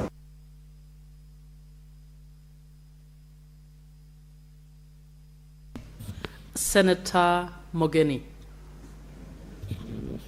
Yes, Madam Speaker, thank you. Madam Speaker, I wanted to comment on the statement that has been brought by Senator Mundigi, but also add one thing. You know, Madam Speaker, if we are making payments or compensating those who are victims of the police brutality, then we are also saying there are people in the police force who are involved. So if we are making payments, we should at the same time be seeing prosecutions. You see, that's why you are seeing somebody was killed during that time in Nairobi. Now Mundigi is telling us this problem has happened in Embu. Because we have not dealt with the problem within the police force. You know, why we created the Police Oversight Authority was to ensure that they get rid of the bad apples within the police force. If we pay these Kenyans today, and we leave those police officers who killed people to continue serving, who tells you they are not going to kill people tomorrow? Today, it is somebody from Senator Mundigi in Embu. Tomorrow it will be Nandi. The day after it will be in Nyamira. So, hand in hand, Madam Speaker, we should do what is done in the best international practices. Even in Arusha, as the reparations were being paid, criminal liability was also being pursued. Because there must be accountability. Those people who are killed are people's children, Madam Speaker. You can't tell them, we have paid you, but they don't know what happens to the person who killed those innocent children. So I'm appealing, Madam Speaker, to our conscience to push, Madam Speaker, that those who are responsible should be identified and then criminal action should be taken. Secondly, Madam Speaker, as I conclude, I wanted to comment on the statement on the SHA payments, Mr. Speaker. Our county hospitals can ground to a halt if we don't get timely payments from SHA. I want to appeal to the government, Madam Speaker, to ensure that all pending bills to our facilities at the county level are paid as soon as possible. And there is a problem of fraud at our counties. If you look at the Auditor General's report, most governors are stealing money from hospitals. They collect the money, they put it in their pocket. Like one facility in Nyamira, Nyamusi Hospital, has been put off SHA. Women giving birth are being forced to pay 4,000 shillings because SHA has blacklisted that facility because of fraud. And that report is in the Auditor General's report. How, I don't understand what happens to some governors. How do you make poor mothers going to deliver to pay 4,000 shillings for a facility that... Senator Thangwa. Thank you, Madam Speaker. I rise also to comment on this statement concerning police brutality in Embu, where 2 young men lost their lives. That is Maurice Njue Njoka and Patrick Kariuki Munene, Madam Speaker. Madam Speaker, as I rise to support this statement and ask for speedier investigation on this matter, Madam Speaker, I would want to remind this House that the man who says it is not my fight will one day fight alone, Madam Speaker. Madam Speaker, we have been here on numerous occasions raising issues on police brutality. But because we do have a mandate to defend our people, we cannot let such statements go unnoticed or discussed or enforced, despite the people who request them never say anything whenever we request such statements and whenever we ask for accountability from the police, Madam Speaker. But, Madam Speaker, this statement is a cry from the people and a cry about life, Madam Speaker. But I need, as the committee that is going to be tasked from following on this matter, Madam Speaker, we should also ask, is the IG of police, is the police department, is the National Police Service still moving on with the clarion call of shoot the leg for any demonstrator, Madam Speaker? Because you see, Madam Speaker, they could be following that clarion call, and we don't know their training. Maybe they are missing the legs and shooting elsewhere, Madam Speaker. So we would want to ask the committee to also request a statement from the presidency and the executive to denounce the clarion call, because probably the police are still using that statement, Madam Speaker, to do what they are doing today. Nevertheless, Madam Speaker, when are we going to see any arrest? Senator Ogola. Thank you, Madam Speaker, for giving me the opportunity. Madam Speaker, I would like to comment on the statement, the great statement by the Senator of Nairobi. And as I do that, Madam Speaker, I want to ask county governments why they have to punish our mothers for giving birth to humanity. It is unfortunate. Senator Omogeni, senior counsel, has just said that there's an hospital where women have to pay 4,000 shillings, Madam Speaker. Madam Speaker, that is unfortunate, that is evil, and that is being very unfair to women. Because without deliveries, we'd have no humanity, Madam Speaker. Madam Speaker, on the statement by the Senate of Nairobi, it is a statement on onboarding of police officers, their prisons counterparts, and their dependents onto the Usalama medical cover. Madam Speaker, as this statement is looked into, I would like it to be enhanced that the benefits that are to the police officers must be enhanced. Madam Speaker, the services that the police officers give citizens of this country are noble. And so anything that can be done to make them comfortable as they serve us must be done like yesterday. On the same note, Madam Speaker, there's the issue of the medical cover of teachers in this country, SHA, to be specific. It is unfortunate that teachers are only having 1,200 shillings on their outpatient cover. And yet we know in our county hospitals, Madam Speaker, even when you go for services, laboratory services alone in some of the hospitals I've visited are over 1,500, Madam Speaker. So then what is the balance the teachers would have in their outpatient cover, Madam Speaker? All this must be looked into, and our public officers must be given comfort, Madam Speaker, in the course of their work because of the services they continue to offer to our people. Madam Speaker, I support that statement by Senator Sifuna. Thank you. Senator Cheruyot. Madam Speaker, I'll be very quick. First is on this statement by Senator Okoli, and I wish Senator Omogeni was here because he has made it a habit of giving information which is misleading on the performance of SHA. Because yesterday the minister tabled a very comprehensive response to all these issues that he keeps on raising. And I really wanted him to be here so that he reads the report and perhaps give his verdict based on the things. But that's not the reason why I stood up. Mr. Speaker, I stood up to condemn the innocent shooting of these two young Kenyans in Embu County. Madam Speaker, up to when shall we as a House continue lamenting? We are leaders. We have the responsibility. It is clear to us that our police are struggling with crowd control. And we have a very serious issue where, due to their struggle, we continue to lose Kenyans every other day. Mr. Speaker, Madam Speaker, this cannot be allowed to continue. Condemning alone is not enough. Showing that you are angry, speaking about it in political rallies, as some have made it, Mr. Speaker, their political agenda, but they care a hoot about what happens to the lives and the families of these young people. We must rise up to the challenge of leadership.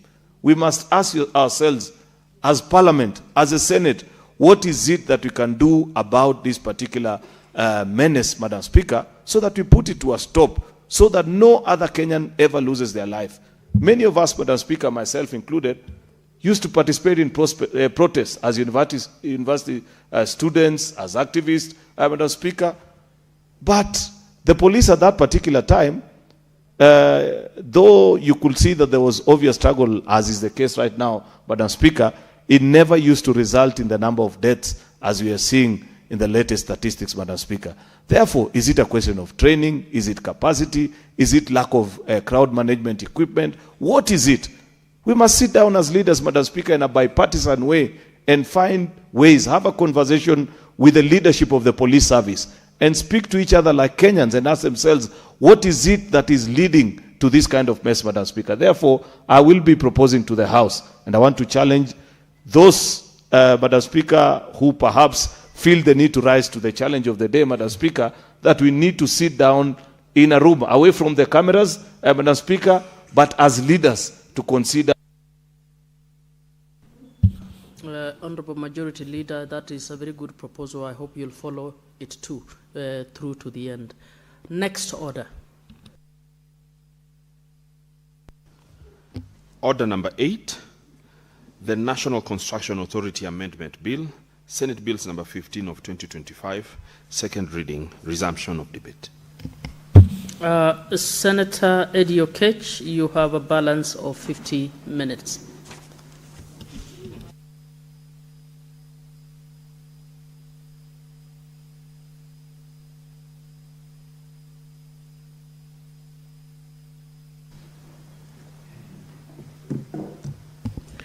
I want to thank you again, Madam Speaker. And I wanted to say that this bill is one of the cornerstone bills that I hope that we can be able to pass as a House in this session.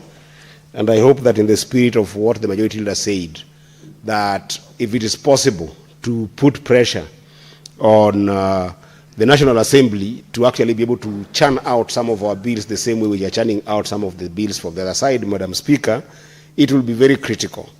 Because, Madam Speaker, more perceptive as you might realize, and for those members who were here yesterday, this is a bill that wants to rethink the idea of construction in the country with regards to how we can re-engineer our buildings to be able to meet climate resilience standards.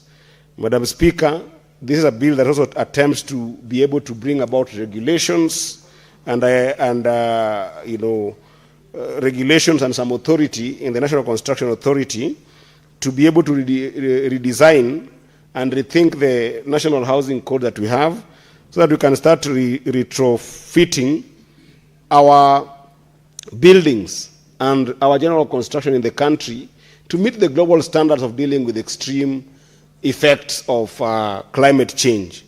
Madam Speaker, in the recent past, we have seen in countries not dissimilar to Kenya, including some places like Dubai, Madam Speaker, we have seen serious effects of floods, serious effect of extreme heat, and serious effect of storms due to climate change. To the extent that, Madam Speaker, you always have an either-or situation. If it rains, you have extreme floods.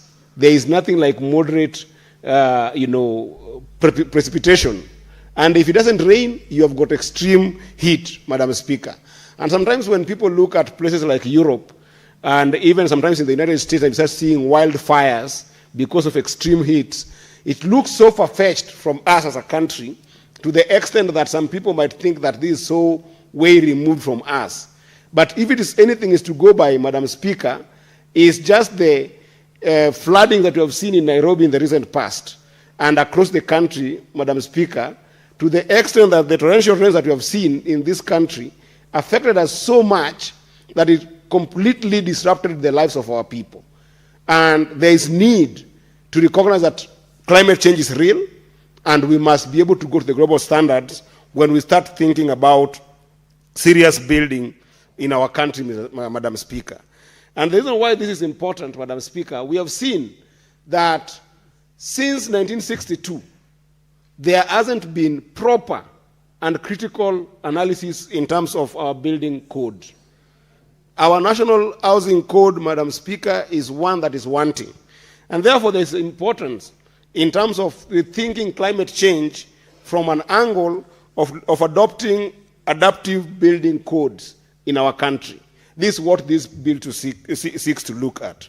It is also important, Madam Speaker, that when countries that have made strides in terms of rethinking their entire infrastructure as well as housing, whether commercial or residential housing, people in advanced countries, Madam Speaker, are now looking at utilizing sustainable materials in building their homes as well as building their commercial entities, Madam Speaker. To the extent that people are so strong in Europe as well as in the Eastern world, if you look at Asia as a continent generally, and some specific cases in Malaysia, Singapore, Indonesia, people are very keen on establishing cost divisions in construction infrastructure, to the extent that it is easier to rethink buildings with serious tracking of the carbon footprint of those buildings. And to some extent also, people are arguing right now, if you look at the global north, that it is actually possible to start looking at materials in terms of combination to the extent that you can come with the best mixture of material rather than the traditional construction that we always see in this country, where people are heavily depending on steel and cement. There is an advancement in other nations now looking at climate change, where people are now even trying to look at timber and glass as a combination, to the extent that this can be able to reduce carbon footprint as well as deal with the issues of extreme floods, extreme heat, and extreme storm. And this redesigning and retrofitting of our building is extremely important, Madam Speaker, because if we do not enhance construction codes that can be able to help us deal with these vagaries of nature, then, Madam Speaker, we are not, first of all, competing globally, but more importantly, we are exposing our population to serious risks. A simple risk as even enhancing insulation, Madam Speaker. We should be able to talk about an environment where the National Construction Authority can be able to put regulations that ensure that there is thermal comfort in whichever place you find yourself doing a construction. For instance, I've had the chance of visiting Mandera, Madam Speaker, in the invitation of my good friend, Senator Ali Roba. And when you go to Mandera, Madam Speaker, the thermal comfort there needs rethinking in terms of how can you make the cooling effect of a housing element be something that is enhancing dignity and is comfortable for the people in Mandera, and also our families that are in the northern part of the country, Madam Speaker. So that, is there a requirement in our National Housing Code that we even try to implement passive cooling strategies in these kinds of housing? Is there a possibility that if you go to Mandera or Wajir or otherwise all these counties that experience extreme heat, that we can even start thinking about green roofs? We can even start thinking about specialized window designs that can be able to allow for communities there to live in some thermal comfort in these communities. But again, when you go to the extreme weather conditions, like where you come from, Madam Speaker, if you look at the western part of Kenya, if you go to Mount Elgon, for instance, we have got serious weather conditions that expose our people to cold that could even lead to pneumonia, Madam Speaker. Is there a possibility that this bill could be able to help the National Construction Authority to ensure that there is enhancement of insulation to the extent that is a requirement when doing housing in this region, Madam Speaker? Alongside this, Madam Speaker, we have seen in the recent past, when we had serious floods, that in our National Housing Code, there is no even rethinking about early warning systems within our building codes, Madam Speaker. People wake up in the morning, it rained in the night, you ask for your spouse, where is your spouse? The rain happened when they were at work, they left work in the evening, they could not be able to make it home. Why? Because there was no proper early warning signs in the National Construction and Housing Codes, Madam Speaker. So it's extremely important that, especially when you think about the urban poor, there has to be a priority in terms of thinking the entire construction in these urban areas, Madam Speaker. And the reason why I think this is a very important bill, Madam Speaker, for us to look at a house, is because the current administration has overemphasized the issue of affordable housing, to the extent that we have seen affordable housing going on in the country, Madam Speaker, which is a very important thing. Because if you think about what's happening in Africa today, Madam Speaker, the affordable housing question is a priority of almost every single government in the continent. The only thing that makes difference for our country is that the administration of the day has been bold enough to actually implement it. Because if you look at the shortage that we have in the continent currently, Madam Speaker, experts put it at the shortage of housing is put at around 50 million. And Madam Speaker, that 50 million, if you are to contextualize it in the context of the population growth of Africa, Madam Speaker, today, it is projected that in the next 3-4 years, that is by 2030, we will have a shortage of about 130 million across the continent. Now, how does this manifest in our country, Madam Speaker? Today in our country, this shortage is about 200,000 lack of affordable housing per annum. Yet, even with the good effort that the President Ruto and the current administration has been able to put, we have only been able to have 50,000 availed housing. This is actually both in the private sector as well as in the private sector. But if you look at the affordability element, Madam Speaker, out of these 50,000 houses that have been given in the private sector through mortgage and in the public sector through the affordable housing by the current administration, only 2.2% is actually affordable.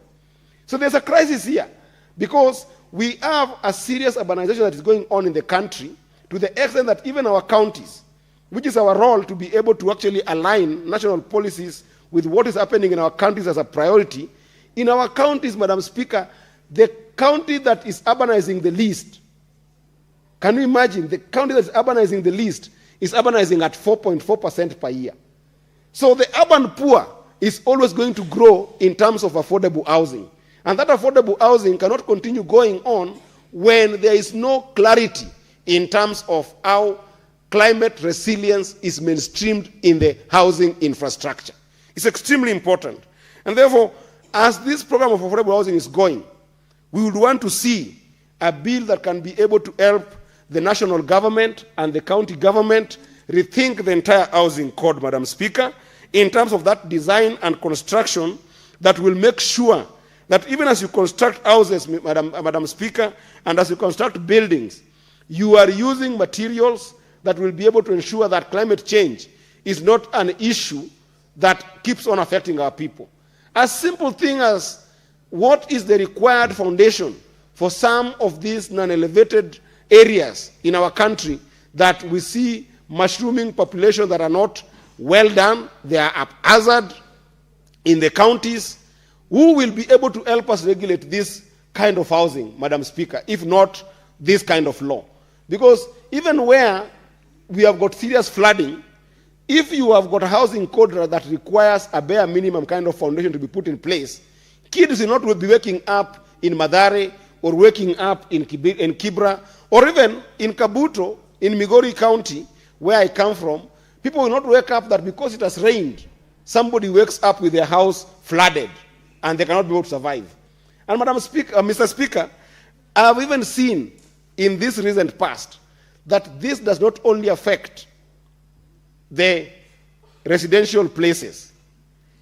If you go to industrial area, Mr. Speaker, you will find that a simple business that is employing so many people who go to industrial area, like a printing business, whether it's printing books or printing clothes, a printing business during the floods that we had lost 80% worth of their assets in terms of things that had been printed in these enterprises, simply because when the flood happened, it happened in the night, and during the day when they woke up in the morning and went to their shops were flooded with their goods already completely affected, soaked in serious water that could have been avoided if the National Construction Authority was very clear on what kind of housing code those commercial buildings could have been built on.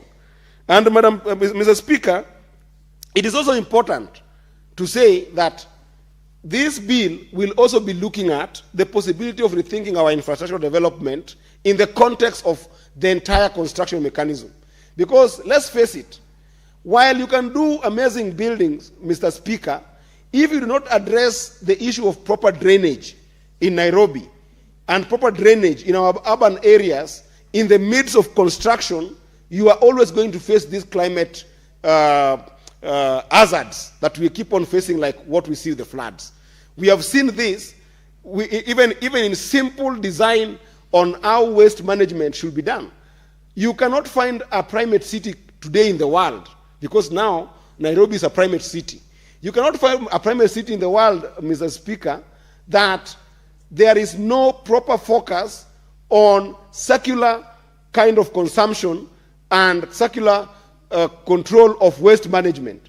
Today in Nairobi, if you go everywhere, you will find that the best dump site that we have in Nairobi is the so-called mutaro. Somebody eats maize, it is thrown in the mutaro. Somebody, has a clothing piece that is not working, it is thrown in the mutaro.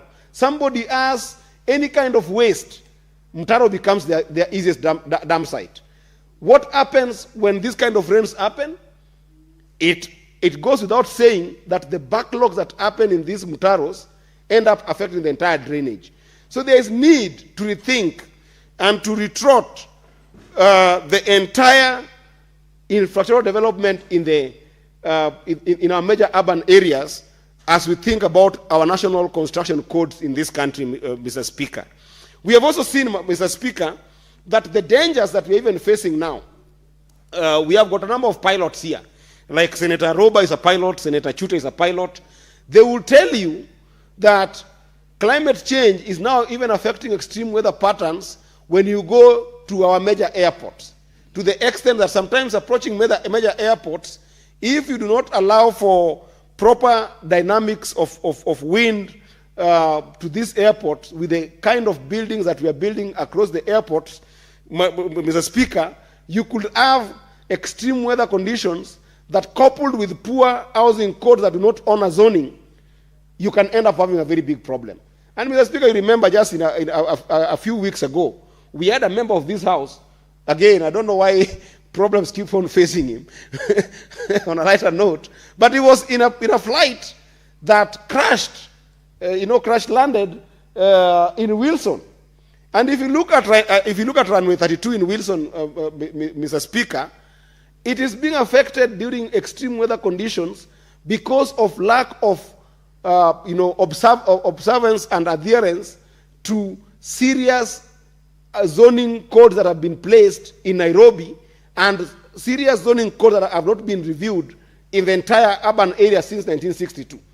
So you can see that these things are all conjoined in a place that if we do not rethink the entire urban planning and policy so that we strictly have building codes that can be able to ensure updating of these construction requirements and regulations to be able to meet climate change and climate risks, then we are facing a serious time bomb in our country, Mr. Speaker. Alongside that, Mr. Speaker, I hope that this bill will also be able to enhance community-led solutions to some of these vagaries of nature that have got climate component in nature, Mr. Speaker. And one of those is just rethinking the entire financing and investment infrastructure. Because let's face it, Mr. Speaker, if you look at the kind of work that is currently being done with the affordable housing levy that we face in the country, the truth is it hits hard on the pocket of individuals.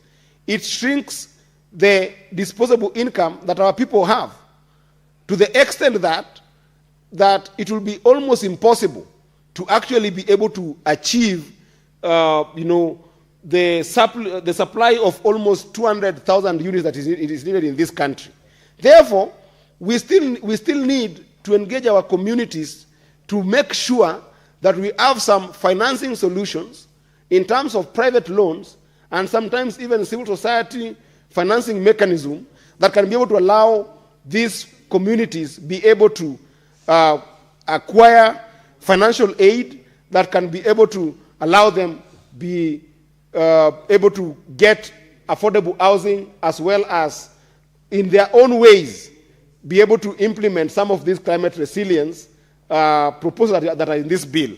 So, Mr. Speaker, because of time, and I wanted the senators in the House to also be able to contribute to this bill, I just wanted to say that this is a bill that will be able to look at Section 5 of the National Construction Authority and be able to insert under subsection 5 the element of promoting and enforcing the use of environmentally sustainable construction materials, and as I've captured in my remarks, look at the entire design mechanisms, look at the entire standards that are needed in the marketplace.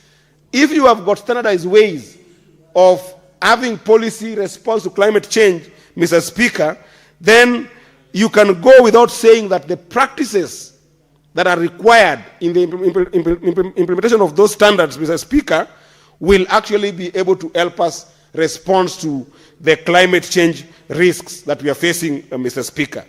Mr. Speaker, if you look at Section 23B proposed in this bill, we are saying that if it's possible, Mr. Speaker, we can be able to rethink even the agencies that are relevant to the construction, so that there is more consultation that is happening between the authority and the agencies to the extent that is required with regards to availing the right approaches with the right climatic conditions that appear in some areas. For instance, if you're in Kisumu County, Mr. Speaker, and you are in Mandera, Mr. Speaker, the exposure to solar in those areas makes it possible perhaps to include in our National Housing Code that those places need to have solar energy systems incorporated in the buildings that we are going to establish in those areas going forward.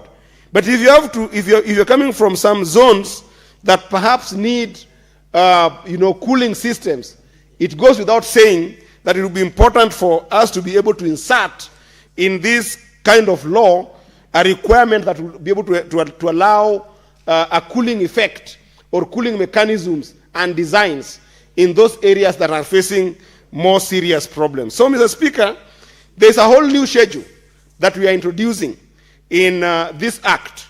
That will be the fourth schedule that has got some of the responsive mechanisms that I've been able to talk about. I will not go through all of them because certainly we have got members of this House that will also be able to contribute. But in general, Mr. Speaker, some of these mechanisms cut across the issues of designs that can withstand extreme weather, conditions, the issue of incorporation of green spaces and natural buffers to be able to ensure that we have got energy efficiency in the National Housing Code, and the implementation of those energy-saving technologies and designs is also going to be in that schedule. We have got also the idea around utilization of renewable energy resources in that schedule. Mr. Speaker, one that is also close to my heart is the idea of water conservation. Because, Mr. Speaker, if you look at countries like Namibia and Malawi, which are, decades and decades behind Kenya as an economy, people have thought about adoptive ways of ensuring that water-efficient appliances and systems have already been implemented in their housing codes. Why is this not happening in Kenya? Why is harvesting of rainwater still an issue that communities in Kenya are still struggling with, to the extent that grey water recycling is almost becoming impossible because there's no harvesting of rainwater in Kenya? Mr. Speaker, I think these are supposed to be issues of the past if we can be able to implement this particular bill to be an active law in the country. And Mr. Speaker, I wanted to also look at the issue of pollution control. Mr. Speaker, today, and there was a serious documentary that was done by, I think, Citizen TV, if I'm not wrong. I can fact check and fact find this on the issue of concrete jungle that is coming up in our urban areas. For instance, a place like Kilimani, Kileleshwa, that used to be posh areas, today, because of serious urbanization and population bulge in Nairobi, they have become concrete jungle. To the extent that, think about our kids.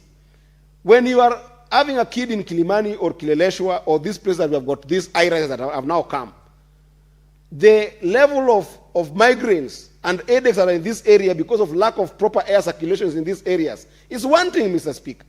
Kids can no longer even play in safe playing places because all they have right now is to play within concrete jungles within their own buildings. Mr. Speaker, this is air pollution. And there is also water pollution as well as soil pollution in these areas. Because think about it. These are areas that, despite the fact that now there's technology around things like biodigesters, Mr. Speaker, there are areas that were not designed to be able to take serious sewer systems. So that if you've got a building that now, it used to be a bungalow that was supposed to only hold a family of 10, and now that compound is hosting 700 people in terms of a high-rise, and then you want to depend on a biodigester to deal with the sewer system in this area, Mr. Speaker, we are going to have a serious trouble, serious problem. So it is important that this particular act wants to address this by ensuring that there is safe disposal and management of wastes, both during construction time and during occupancy by families that end up occupying these particular buildings. Then, Mr. Speaker, I also wanted to mention very quickly that this bill also looks at the idea of climate resilience from a biodiversity protection perspective, Mr. Speaker. It is critical that even as we think about construction in this country, Mr. Speaker, preservation of existing and the entire ecosystems around natural habitats must be protected. There has been an attempt, Mr. Speaker, to actually encroach further in the areas that have got natural habitats and have got natural ecosystems that ensure that our biodiversity is protected, Mr. Speaker. We have seen, for instance, despite the fact that the idea of Bomas is a very good one, the Bomas conference facility that is being built in the Bomas, but you can see that slowly by slowly, it is encroaching almost to the park, to the parkland that was meant for natural, habitat for our animals. Mr. Speaker, there are people who come to Nairobi City from Europe, from the United States, and even some guests from the number of countries within Africa that come to Nairobi as the only city across the globe that has got a park, a national park, right inside it. That you can come to Nairobi, go book yourself in Serena Hotel, or go to Fairview Hotel, or go to Sankara Hotel, and then in the morning, you can actually go and have a safari, have a game ride within a city. The humongous element of the well-being of our population being contributed by such natural habitats, Mr. Speaker, cannot be understated. So it is critical that as we look at construction in general, infrastructure, housing, as well as commercial buildings in this country, we must be able to protect our biodiversity, Mr. Speaker. And therefore, this bill will do exactly that if you look at under that first schedule. Lastly, Mr. Speaker, and I hope that Senator Cherargei is somewhere around the House, because I wanted Senator Cherargei to be able to second this bill, given that I had shared with him some of these concepts that I'm trying to explore. It is important, Mr. Speaker, that we start looking at things like health, wellness, and safety when we start thinking about housing. Because, as I talked about it in the concrete jungle, Mr. Speaker, ensuring that there is quality air is very important. But it's not only air that contributes to the well-being of our population, Mr. Speaker. Even natural lighting is extremely important in an age where we're talking about climate resilience mechanism in this country.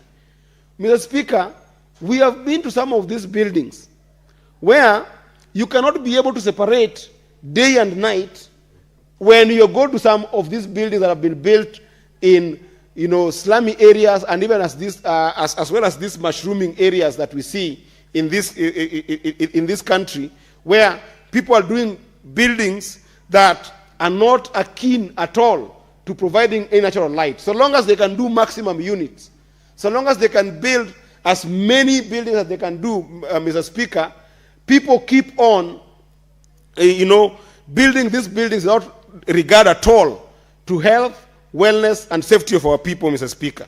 And sometimes this even goes to extreme elements, to the extent that, Mr. Speaker, there are people who even use toxic materials that they're using toxic materials, Mr. Speaker, that when people in these houses end up consuming the units that they've constructed, Mr. Speaker, they end up actually consuming those toxic materials, Mr. Speaker.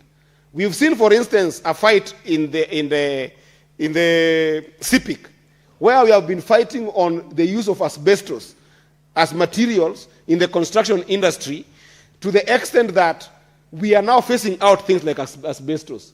But, Mr. Speaker, we need to go to the extent that we can even be able to push for low emission materials in these buildings. And sometimes, Mr. Speaker, this also comes to the issue of corruption.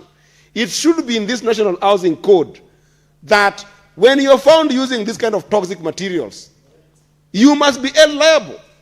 Because we keep on seeing zoning that are being disregarded. This is housing zoning, not the ODM versus UDA zoning, or Linda Mwananchi versus Linda Ground zoning. This is just housing zoning that has been promoted by the National Construction Authority that is not honored at all. So it's critical, Mr. Speaker, that as we implement this code that is being proposed in this bill, it is critical that we must be able to hold stakeholders accountable. Those who keep on defying regulations that have been put here must be held accountable. And Mr. Speaker, it will be critical that I say that if we can be able to pass this bill, we will be able to see proper living, better living, healthy living in our economy as a result of this bill. So I hope that Majority Leader will be able to push so that this bill passes the Senate, and when it goes to the National Assembly, I want to wish the Majority Leader in the National Assembly the courage to fast-track this kind of bills, because they will help us rethink our entire wellness as a country in terms of construction. With those many remarks, Mr. Speaker, I want to move this bill and request my brother, Senator Sifuna, to second the bill. I thank you.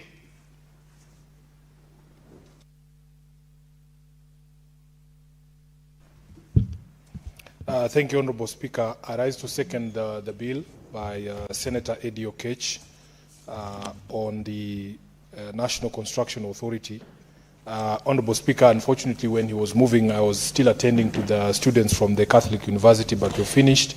It is a pretty straightforward amendment, Honorable Speaker.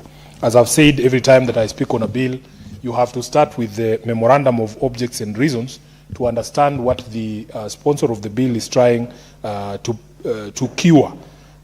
So, Honorable Speaker, if you look at the memorandum of reasons and objects, it says that the object of this bill is to amend the National Construction Authority Act, Cap 118, to include provisions related to environmentally sustainable construction practices and resilience against climate change within the construction industry.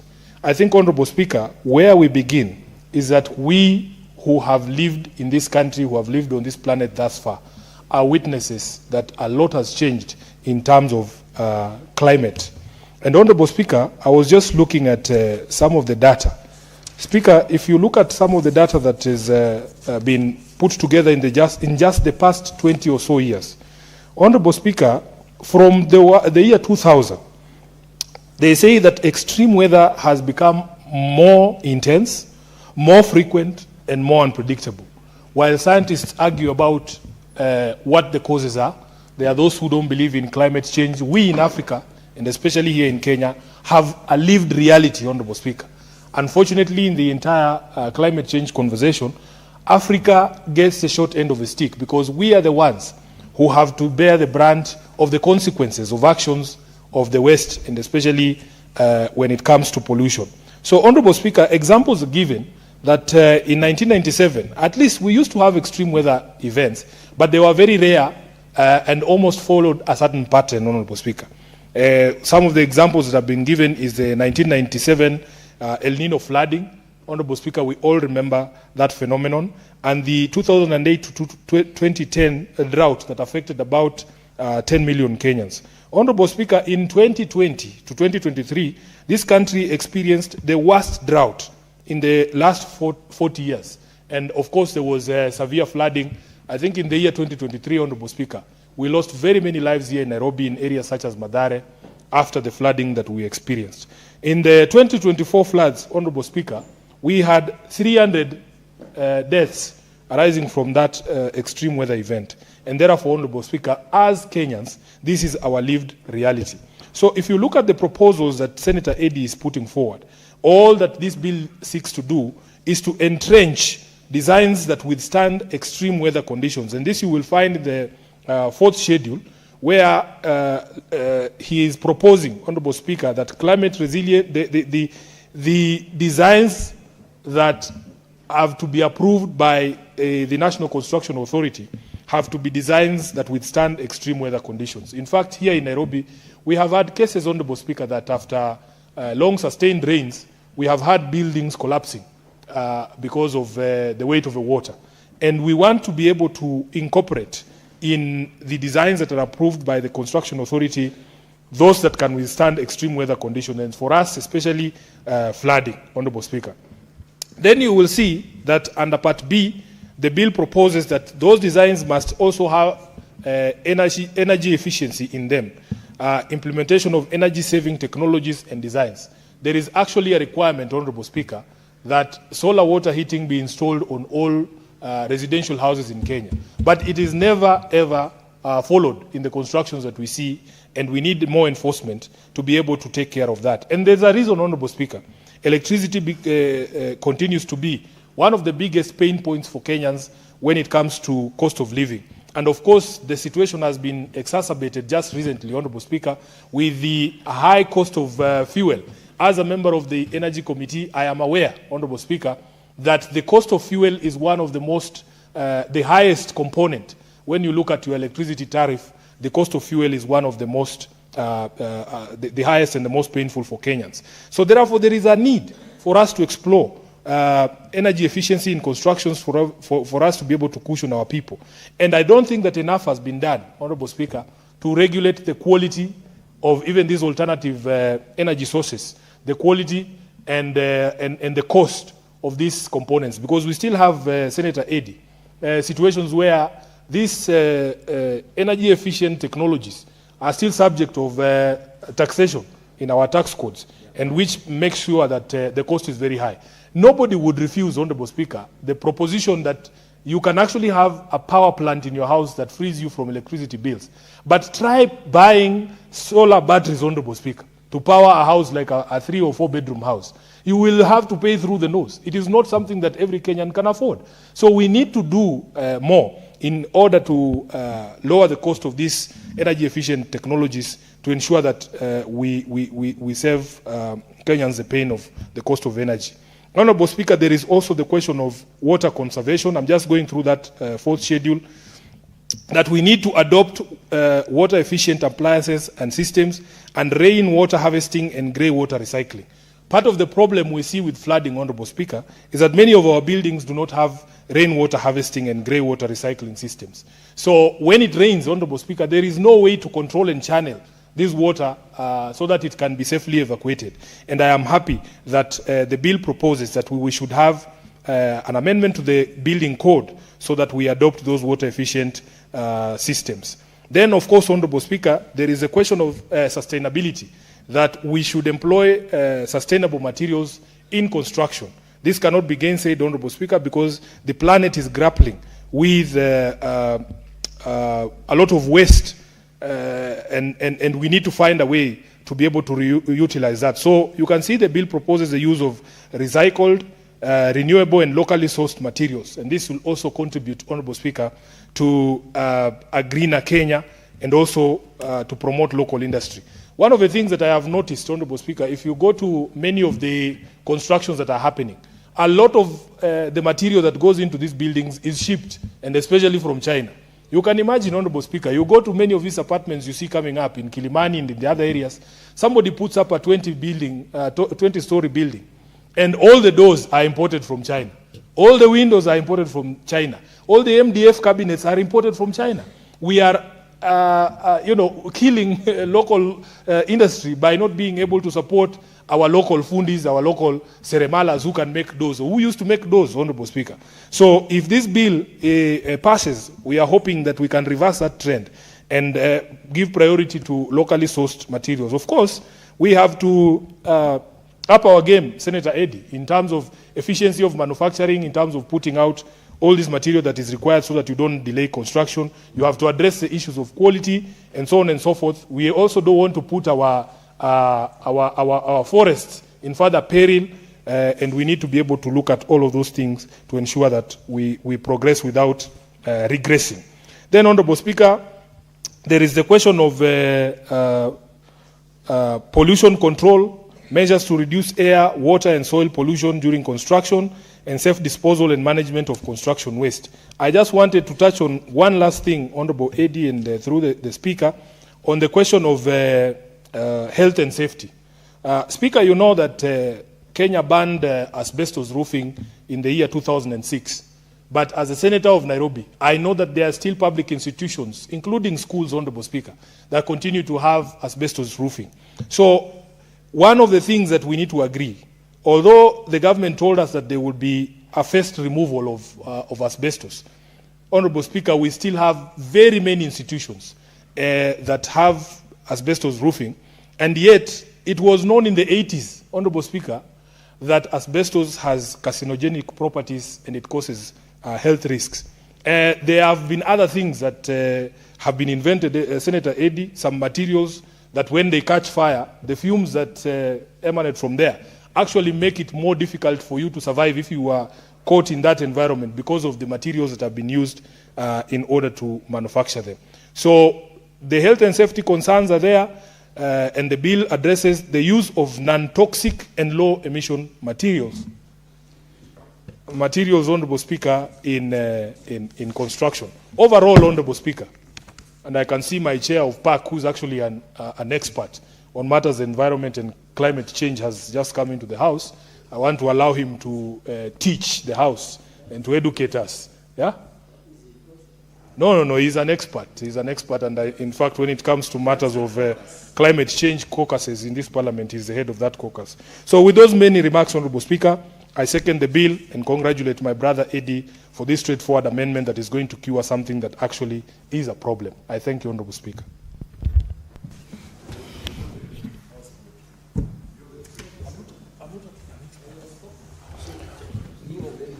Honorable Senators, I propose the question that the National Construction Authority Amendment Bill, Senate Bills number 15 of 2025, be now read a second time.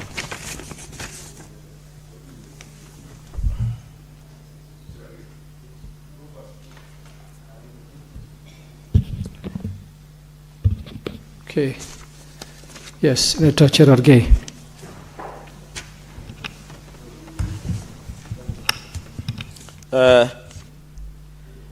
Mr. Speaker, as I rise to second this bill, I want from the onset to celebrate my brother, the youth, the real youth, Mr. Speaker, and I'm happy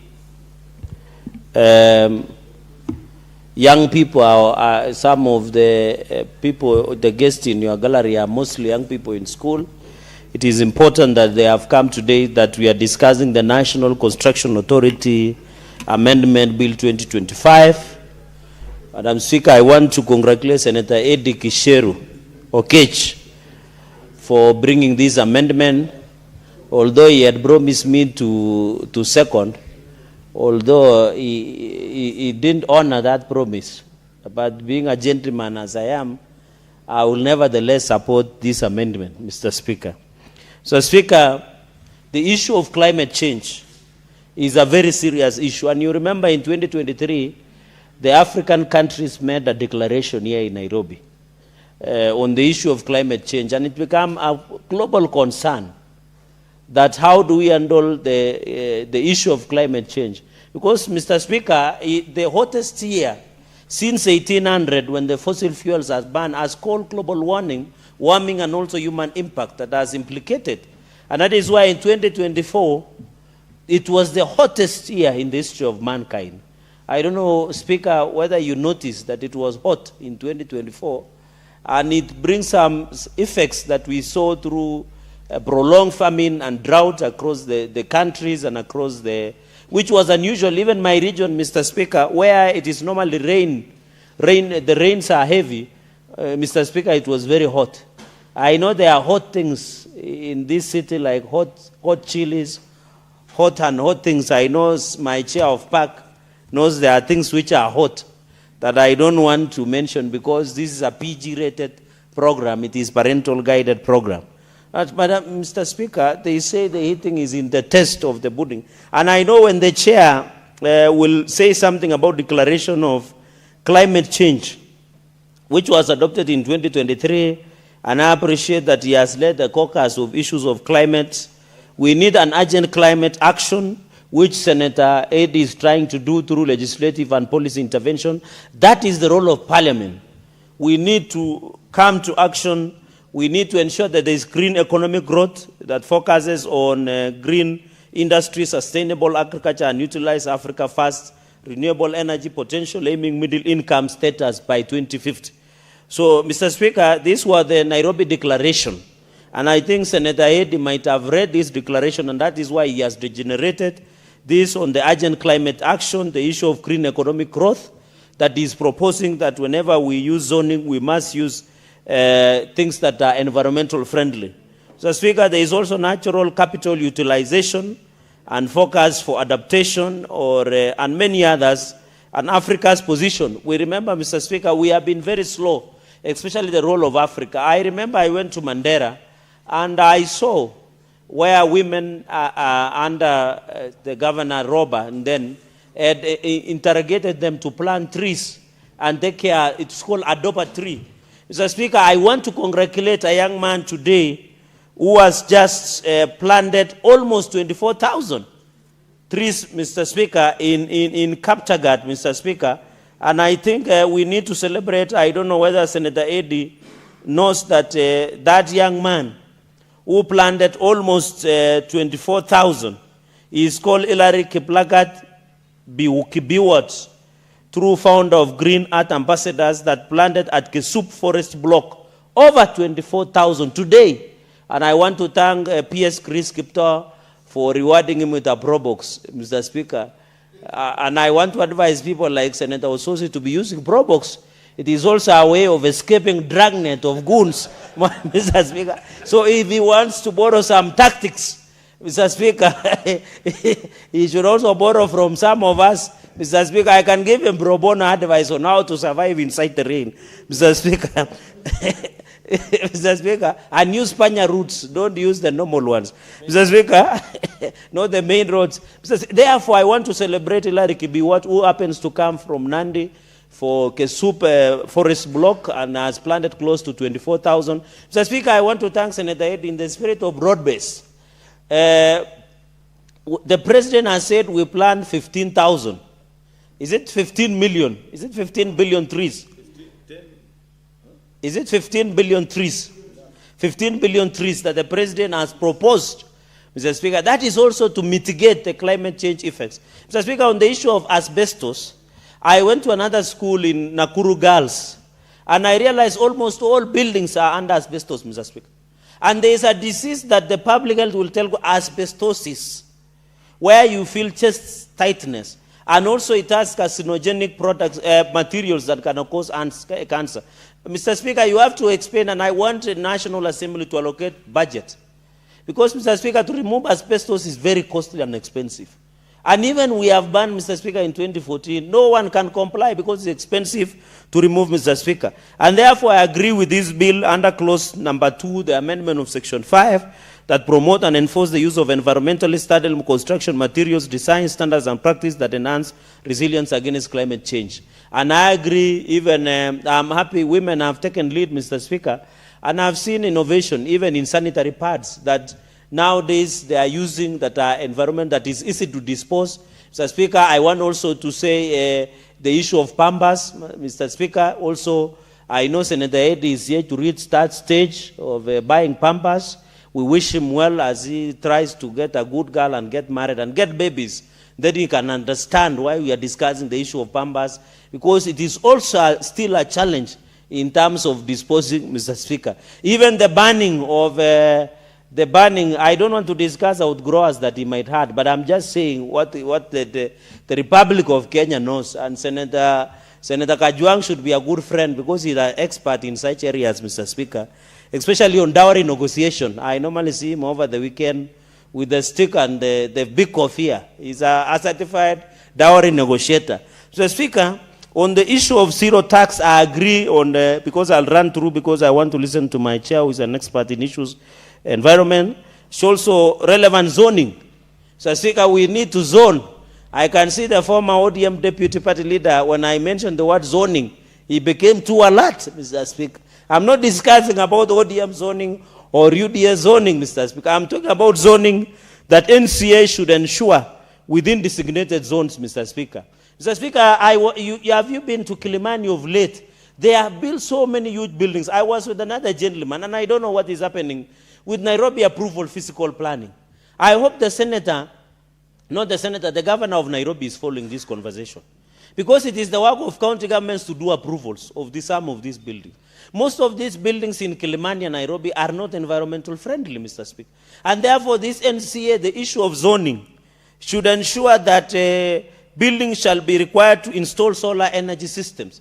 Because if you go to Eastern Asia, Mr. Speaker, and even to Dubai, although I saw when the bombs were happening on the issue of Strait of Hormuz, Mr. Speaker, I don't support America nor Iran in this fight. I'm as neutral as it should be.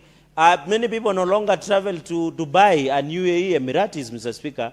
Yet you can see they have succeeded in integrating environmental friendly, and they use a lot of solar. We have solar farms that we have in this country, Mr. Speaker. Although we had a scandal on independent power producers, where the local solar farms are selling to independent power producers at the dollars, and I know that we did investigate that matter. That is what is driving electricity to go up. But I agree, Senator Ede, you should also propose in your wisdom that we need to zero rate the issue of solar panels And lithium, Mr. Speaker, because if you buy one solar panel, it's 15,000 Kenya shillings. You buy a lithium battery, comes to 150,000, Mr. Speaker. How many Kenyans can be able to buy 150,000 lithium battery, Mr. Speaker? We need to zero tax, and I want to challenge my president and my broad-based partners that we need to zero rate so that, Kenya Power is a monopoly, Mr. Speaker. We need to give, I want when I come to your region, Garissa, Marsabit, Mandera, Wajir, all those places, Mandera, at least in Garissa is connected to national grid. But you go to Mandera, Wajir, Marsabit, Turkana, they are not connected to national grid. We should allow them to use solar. And the only way to encourage them is to ensure that we zero rate the issue of solar products, Mr. Speaker, so that they can also enjoy the use of electricity, Mr. Speaker. Can you believe when you are in Mandera town and there is this river called River Dawa? Is it called River Dawa? Just across. There is electricity in Ethiopia. But Mandera does not have electricity. They were just given, and I want to thank President, he sent 2 generators. But because of the heat, they get too hot, and then they switch off, Mr. Speaker, and affect the service. So the issue of solar, and I want to agree with Senator Eddy, that we must agree as a nation that if we are truly genuine on the issue of climate change action that happened in 2023 in Nairobi, we must and should allow the issue of solar energy systems to be zero rated, Mr. Speaker. Personally, I gave up on Kenya Power. If you come to my private hacienda, my palatial residence in Mosori at Nandi County, Mr. Speaker, I use solar because the electricity is no longer reliable. When it rains, it likes Mr. Speaker, it likes when it rains. I don't know what is the ratio between the rain and the electricity. Because when it rains in this country, electricity disappears, Mr. Speaker. It is like when you are removing clothes from the dry hanging line, Mr. Speaker. So I want to appeal that the issue of zoning, the issue of physical planning within Nairobi, Senator Eddy and Nairobi Governor, who has been fairly very incompetent, and I hope the broad-based government does not give him any ticket. He should go to Linda Mwananchi. Mr. Speaker, because if you go to Kilimani, it is very unfortunate, Mr. Speaker, and therefore the zoning, in fact, the zones designated that shall include areas that receive Senator average. Osotsi, what is your point of order?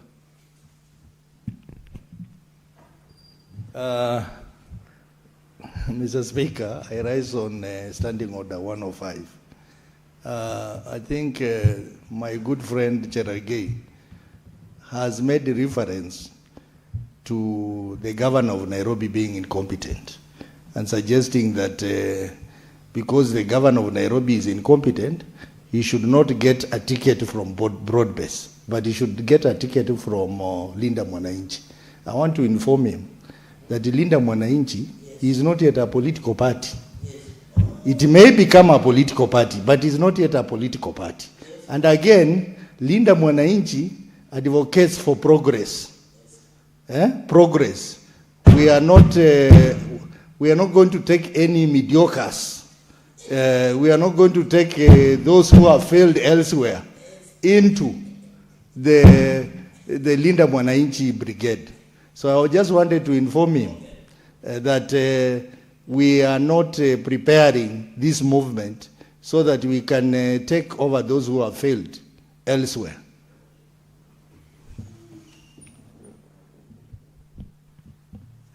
Mr. Speaker, thank you for that information. That my brother, I'm told, but Mr. Speaker, what is being very selective with the truth, because Linda Mwananchi has registered a political party called People Renaissance. So, but anyway, I agree with him. If somebody has failed anywhere else, he should not be allowed to hobnob. Because, Mr. Speaker, I will, in fact, if you allow me, Mr. Speaker, if you will be around during the weekend, I can buy you coffee within Kilimani, and then you see how people are suffering. There is no longer sunshine. Children are suffering from jaundice. When we were doing, or jaundice, when we were doing biology, the non-exposure to sunlight is a dangerous disease, Mr. Speaker. And therefore, our children in Kilimani and other areas which have high-rise buildings, Mr. Speaker, is still a problem. And I hope when you get time out of your busy schedule, we can take coffee around that place and you'll be able to see yourself and appreciate why. So the issue of zoning, I agree that it should be focused on, Mr. Speaker. This is zoning on issue of planning, physical planning, not political zoning. And since, Mr. Speaker, you know, Senator Eddy, I hope he will attend the Malindi rally where young people will be addressed, and encourage Senator Eddy, since he's a young leader with progressive ideas, to resist this temptation of political zoning. If you come with political zoning, you are undermining democracy, which you are a political godfather. Right Honorable, through the Speaker, Raila Amolo Odinga envisage a country that is climate friendly politically, Mr. Speaker, that you can run for any political office without being politically zoned. Political zoning, Mr. Speaker, is another name of direct tickets, Mr. Speaker. It's another aspect of direct Eddy, ticket. what is your point of order? It's another aspect, direct ticket. And Mr. Speaker, you know, I appreciate that Senator Cherargei is contributing to my bill, and therefore I don't want to interrupt him because I'm taking a lot of notes here and a lot of wisdom. But Mr. Speaker, if he takes the chance to misinform the public and misinform the House, then it's not correct. Because under 105, you must be factual. The idea of zoning does not curtail democracy. The idea of zoning, first of all, I need to make it clear that Mr. Cherargei, that personally I don't support zoning. The reason being, I am very competent in Migori County, and I'm sure I'll be elected without zoning. And I can be elected in any party in Migori County. However, the zoning element that is between UDA and ODM is exactly that for that coalition, that it should UDA and ODM go to a coalition, then the zoning is for the two parties involved. It does not negate any other candidate who want to use any other political party or even go independent from running. They can use any other party. There are a lot of other parties. It is wrong to indicate that if there is zoning between UDA and ODM in their regions, then it means that people will be stopped from vying at all. People will still be allowed to vie, it is their democratic right, but just with other parties, the zoning is just between UDA and ODM for those who want them to talk about that zoning element. It's important to clarify that. And it's also important to clarify to you, Senator Cherargei, that the essence of zoning is so that respective political parties can be able to have numbers in the House in case of a post-coalition and post-election disagreement. Then a political party should be able to have its members that are strong enough to be able to run a democratic House like this. Because you can imagine if there is no zoning in some places and then UDA end up taking all the seats, or ODM for this matter end up taking all the seats, then they will harass UDA in parliament. When UDA, they end up, maybe their marriage is broken after the election. So there is pros and cons to the idea of zoning. But all in all, I don't necessarily support zoning because I can be able to win. But zoning is just between UDA and ODM, not all other parties. People can still vie in other parties, even if UDA and ODM are to choose to zone.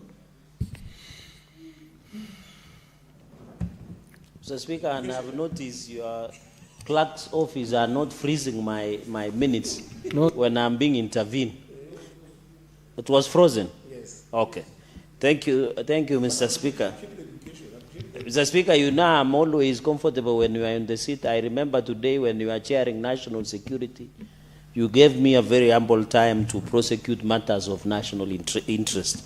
Mr. Speaker, and therefore, on the issue, Mr. Speaker, the issue, I wondered, we are issues of zoning under the amendment. But, Mr. Speaker, I want to inform Senator Eddy that political zoning is another name of direct ticketing, and it belongs to lazy politicians who don't want to campaign. Personally, Mr. Speaker, I wouldn't have a problem running against an ODM candidate in Nandi County. So I want to encourage Senator Eddy, as a young progressive, to reject this notion of political zoning so that we can allow the growth of democracy in our country, and to inform him that the matters today UDA and ODM met in State House, and everything is in order, Mr. Speaker, because there was perception that there is differences between ODM and UDA. I want to confirm to the country that ODM and UDA marriage is intact and it is very progressive, Mr. Speaker. Mr. Speaker, finally, because I've seen my time is fast spent, and I wish Senator Ledama would allow the expert on issues of climate to listen so that he will assist us with some clarification. I know Ledama might want to sell him Enkanaza milk or Enkanaza honey, but Mr. Speaker, the green spaces are natural buffers, and I'm a consumer. Although he still owes me some money, which I paid, but he didn't deliver milk, but I hope he will give me milk after this. Utilization of renewable energy sources. There is also green spaces and natural buffers. There is also water conservation, sustainable materials. Mr. Speaker, I think as a country we should push the issue of solid management and recyclement. I think we need to agree. When you go to Wajir, and I know the governor of Wajir doesn't like me because when you go to Wajir, there is no dumping ground, Mr. Speaker. You have been there. You have supported development programs in Wajir, Mr. Speaker. Here in this Nairobi, when you drive through Waiyaki Way, the incompetence of Governor Sakaja shocks us. When you drive at Waiyaki Way, the dirt is on the road, Mr. Speaker. Go here, Kirinyaga. That is all over. There's Senator Eddy, through the Speaker. That is the incompetence. You drive through Kibra, that bypass. The people of Kibra are suffering, Mr. Speaker. They need renaissance. Let me not say political renaissance, because it will, the party that is also below, they need a renaissance in terms of leadership, Mr. Speaker.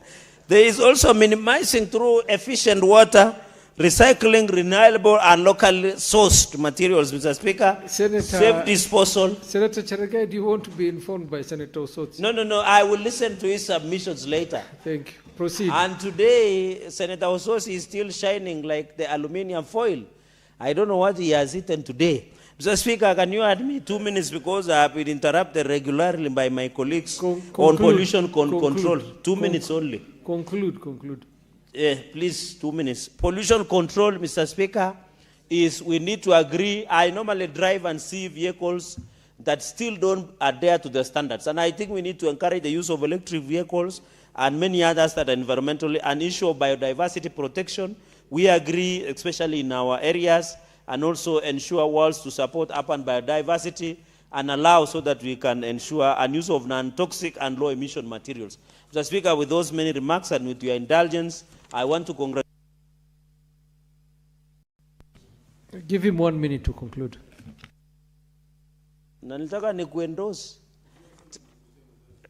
Mr. Speaker, and I want to thank Senator Eddy as I support this bill and wish him the very best as he vies to be the governor of Migori. Mr. Speaker, I support and I thank you for the indulgence. Senator Kajwang.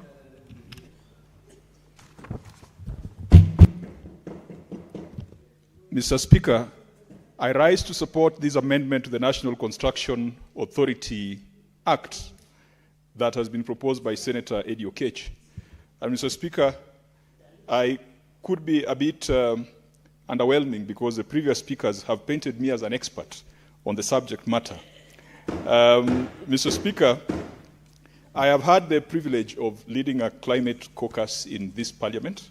And Mr. Speaker, I'm very happy that in the month of May, all African legislators will converge here in Nairobi at the Senate for the Interparliamentary Union Conference on managing emissions from methane.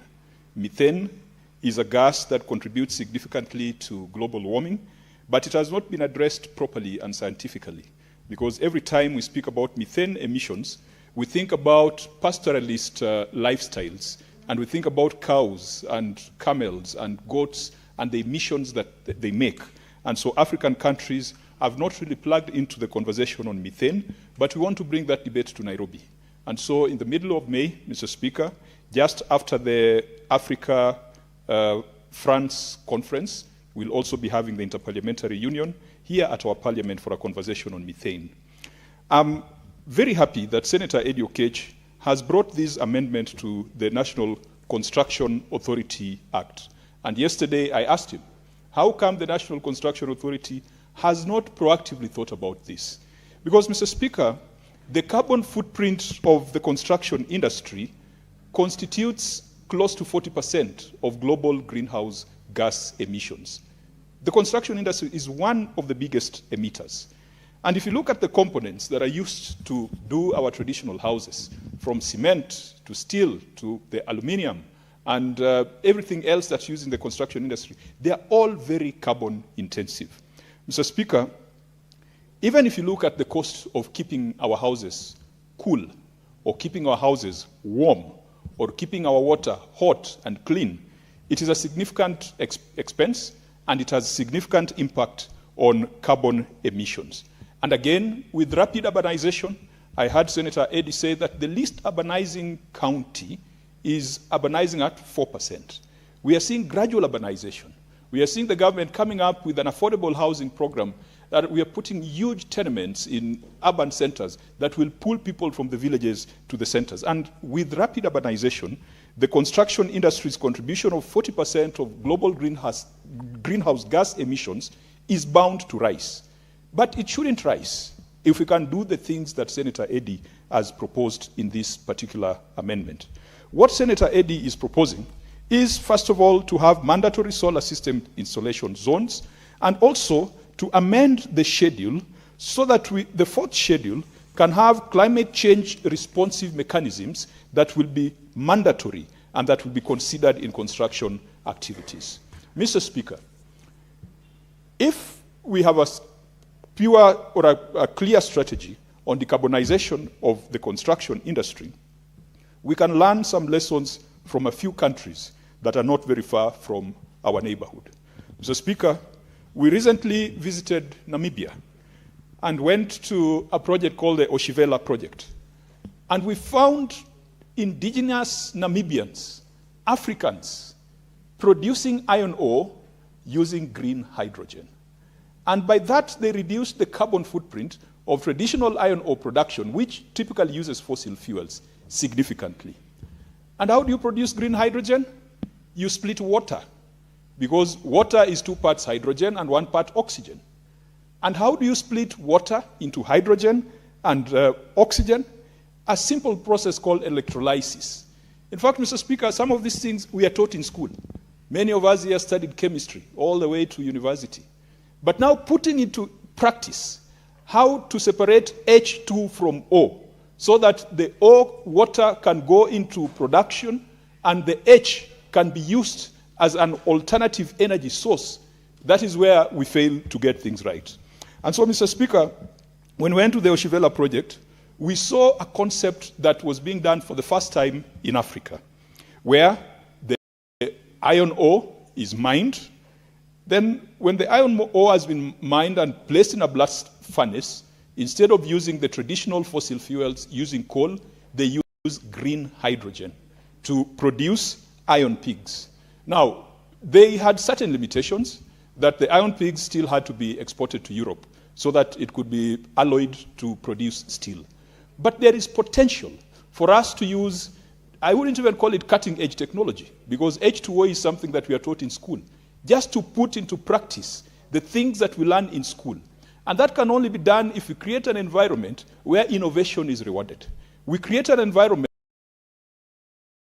where there is certainty when it comes to policy. And we create an environment where there are incentives. If some young people from Technical University of Kenya were to decide to put into practice electrolysis and they were able to produce green hydrogen, could we incentivize them? Could we get them away from the clutches of KRA? Could we build some industry around them to enable them and to encourage other people with similar aspirations to do the same? So it is possible to decarbonize the construction industry through innovation. And Namibia has demonstrated that you can use green hydrogen to produce iron, and because iron is one of the biggest components when it comes to the construction industry.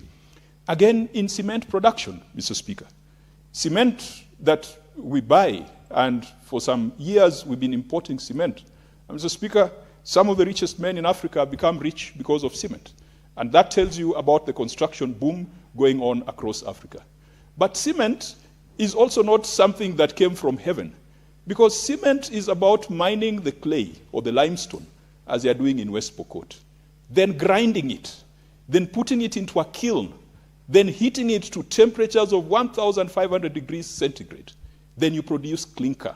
And then you combine that clinker with gypsum, and you produce cement. And Mr. Speaker, this is why I agreed with some policy pronouncements previously made by the national government, which I hope has been enforced, that there's no reason why you should be importing clinker. We have enough limestone. We have enough clay in this country. Perhaps what we don't have is sufficient energy to light up those furnaces. But there's coal in this country. But as the Oshivela project in Namibia has proven, we can produce green hydrogen. You could imagine if Devki and its plant up there in West Pokot was getting limestone locally and then splitting water which is widely available through electrolysis and using green hydrogen to produce clinker. Perhaps that could reduce the cost of cement, and that would definitely reduce the carbon footprint of the construction industry. Today, 8% of global carbon emissions comes from cement production. Mr. Speaker, you can imagine what we could do, how much we can lower it if we went into innovation and applied some things that have already been done. Aluminium production is the same thing. Why are we importing aluminium? The story is that we do not have sufficient energy to do the processing that is required for aluminium. I don't think that locally in Kenya there is any company that is doing aluminium right from the raw material to the finished product. But again, using innovation, we can cut down that cost, and aluminium production again contributes to 4% of global greenhouse gas emissions. Mr. Speaker, Senator Eddy talks of solar zones. Now, in my mind, if this is a responsibility that is going to be given to the national construction industry, I would want the national construction industry, and I agree with Senator Eddy when he says that our building code needs to be revised. Our building code needs to be modernized. Those of us who come from black cotton soil areas, Mr. Speaker, if you have to build a house in my village, you must dig 3 meters down, 3 meters through the black cotton soil, and then you start compacting. You start putting steel. You start putting, it is as if you are building a road. At that time, you are probably just building a 2-bedroom house. The foundation itself is more expensive than the structure that is going to come up. Because we are using a building code, I think a British standard, that has not been revised to be fit for purpose. And it is highly inefficient, it is very expensive, and it discourages many people from building. So we would want the National Construction Authority to relook our building codes and ensure that certain things are made mandatory. One of the lowest hanging fruits, Mr. Speaker, is when it comes to water conservation. And Senator Eddy has proposed that under the 4th schedule, water conservation can be one of those things that NCA must look at. A lot of us here are wasting water from the roof. This country, and if you live in Nairobi, there is sufficient rainfall that if we were able to store the water that comes from our roofs, then we'll never have a problem of water shortage. And it happens in many areas. You find a school has been built with a lot of iron sheet roofs, but not a single gutter, not a single tank. And when you go there as a Mheshimiwa, you are told, Mheshimiwa, help us to get water. And you can clearly see the potential of harvesting rainwater. In Namibia, again, a country that rarely experiences rain, Mr. Speaker, even though rainwater harvesting is not mandatory, it is part of their DNA, that you are not going to build anything without putting a gutter. And sometimes I wonder if you have the money to roof your house, the money to wall your house, and the money to furnish your house, the money for guttering and putting a tank should be the least. And you have seen, we as politicians, those people who want to run against us, some of the campaigns they do is to walk around and giving out water tanks as if it is rocket science. Mr. Speaker, I believe that in public institutions and even private institutions and even affordable housing projects, no rainwater should be allowed to go to waste. It should be captured, it should be put in tanks, and it should be used and perhaps cleaned up because it will provide a fairly cheap and clean source of water for those establishments. So rainwater harvesting and grey water recycling is something that NCA must insist on when making approvals. Mr. Speaker, Senator Eddy Okech has also said that NCA must look at issues of energy efficiency. You may have noticed that if you go to a hot town like Mombasa, there are certain hotels that are very cool, and there are certain hotels that are very hot, that you must use air conditioning. And Mr. Speaker, I usually find it interesting. Why is it that in this hotel you can sleep without AC, and in this other one you must have the AC on? And you'll notice that the ones where you must have AC on, there's lots of concrete, lots of glass, lots of steel, lots of aluminium, things that absorb heat and make the rooms hot. But you go to certain hotels, and that's why a place like Lamu, it has got a unique architecture. You can find a house without air conditioning, but it is fairly cooler than the modern houses. How do we ensure that we implement or we come up with building plans and building designs that minimize the use of modern cooling? In our case, it's cooling. In other countries, it's about heating. I think in Europe, heating is a big problem, such that when the war between Russia and Ukraine broke out, the biggest issue was how Europe was going to survive winter if Russia was not going to supply the gas required for heating. But in our area, it is about cooling. Can we ensure that our designs and our architecture and our projects are done in such a way that we can take advantage of natural wind flows, vegetation, and all that, so that we reduce the emissions that come from cooling technologies? If you go to places where the AC is mandatory, sometimes you feel sorry for the owners of the establishment, because you find an apartment with 10 ACs and they have to be on throughout the day, throughout your stay. You can imagine the kind of emissions that is. So if we can have a building code and we can have designs that take advantage of natural circumstances for natural cooling, I think that will go a long way in demonstrating our leadership as a climate champion across Africa. Mr. Speaker, sustainability of materials used in construction.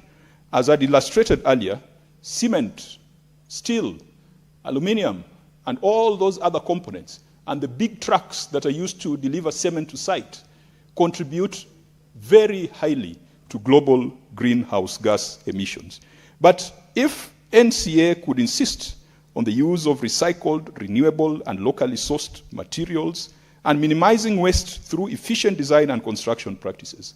Mr. Speaker, these are things that any plan that is sent to NCA for approval must meet. These are standards that a building plan application must meet. And I don't think that this would in any way impose any additional cost on developers, because it's just about being innovative. It's just about being ingenious. Because some developers just pick building plans from the 1950s, and it's the same thing that they want to be approved today. If you go to some urban centers across this country, you know there's a traditional way that shops were being built by the Indian merchants. If you go to like Vihiga, Maseno, even parts of Kisumu, places like Kindu Bay, places like Homa Bay, there's just one structure where there's a huge facade, and then there's a long go down behind the building, and it's been the plan from the 1930s to date. The people doing building plans must be innovative, and they must start thinking about aspects of climate. Mr. Speaker, incorporation of green spaces and natural buffers. I do recall we visited Russia at some point in the last parliament. And Mr. Speaker, what surprised us was that Kenya's ambassador to Russia, or is it High Commissioner to Russia, was living in an apartment, not the way they live in gated estates in Muthaiga and Runda. Our ambassador was living in an apartment, but that apartment looked like a 1-acre property, because it's an apartment of the 40th floor, but it has gardens, it has grass, it has trees. It is possible. This concrete jungle that we're building in Nairobi, we must insist that we incorporate green spaces and natural buffers in every project that we do. Mr. Speaker, it's possible to do that even on the 50th floor, on the 60th floor of buildings, and that has been proven in countries such as Russia. Finally, Mr. Speaker, Senator Eddy has also indicated that NCA must look at issues of pollution control, whether developers are putting in place measures to reduce air, water, and soil pollution through construction. Mr. Speaker, asbestos has been outlawed in this country, but it's still there. Actually, in most of the old schools, national schools, the big old schools, asbestos is still there. And Mr. Speaker, we need to ensure perhaps through the national government CDF, which, as contentious as it is, but the reality is that it's still going on, that no NGCDF fund should exist for more than 3 years and still you have asbestos roofs in that constituency. Mr. Speaker, it's a mockery, because instead of going to build a new school somewhere, and yet your best school there, for example, in Homa Bay County, Homa Bay High School, one of the best, finest, oldest schools, you still find asbestos roofs. That should be the priority before opening a new dormitory or before opening a new library somewhere there, because the lifelong effects of having asbestos lingering around our children is too high. But, Mr. Speaker, as I conclude, it is possible for a home to warm itself, to cool itself, to be sustainable as far as water is concerned, and even to feed itself. A home can feed itself by tapping into water, rain harvesting. A home can feed itself by using that water to set up a small garden. A home can cool itself through innovative construction and innovative architecture. A home can heat itself through innovation. And Mr. Speaker, I believe that if we upgrade our building code, perhaps we'll shave off 30% of the current cost that we are incurring, and we'll also be able to shave off at least 30% of our current emissions coming from the construction industry. We must continue supporting innovation.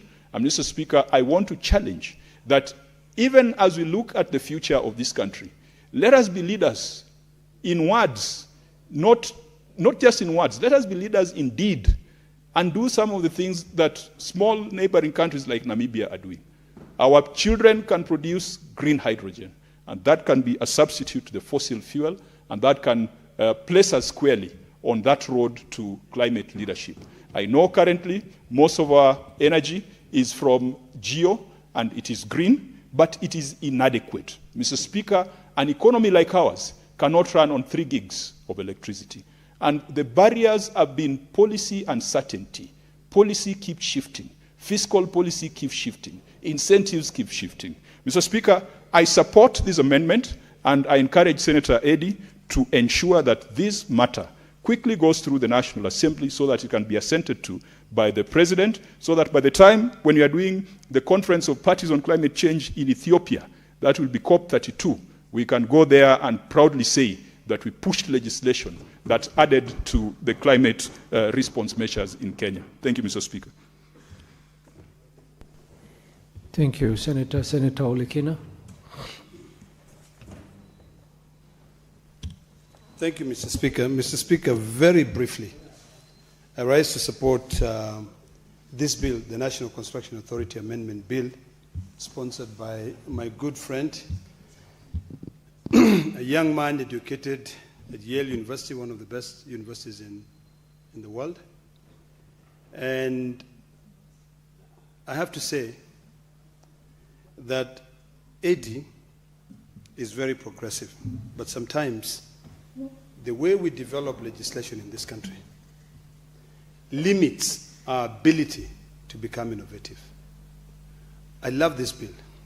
And when I was reading through this bill, the only problem that I have with this bill, which I'm currently going through with my bill on seed varieties, on amendment to CAP 326, is a conflict between 3 ministries. Currently, I'm facing a very big fight between the Ministry of Agriculture and the Ministry of Trade. Because in my bill, I'm introducing a parallel seed standardization process to be oversighted by the Ministry of Trade under KEBS. Now, I've taken my time to read through Senator Eddy's bill, and I see a conflict between 4 different 3 ministries and the county governments. Number 1,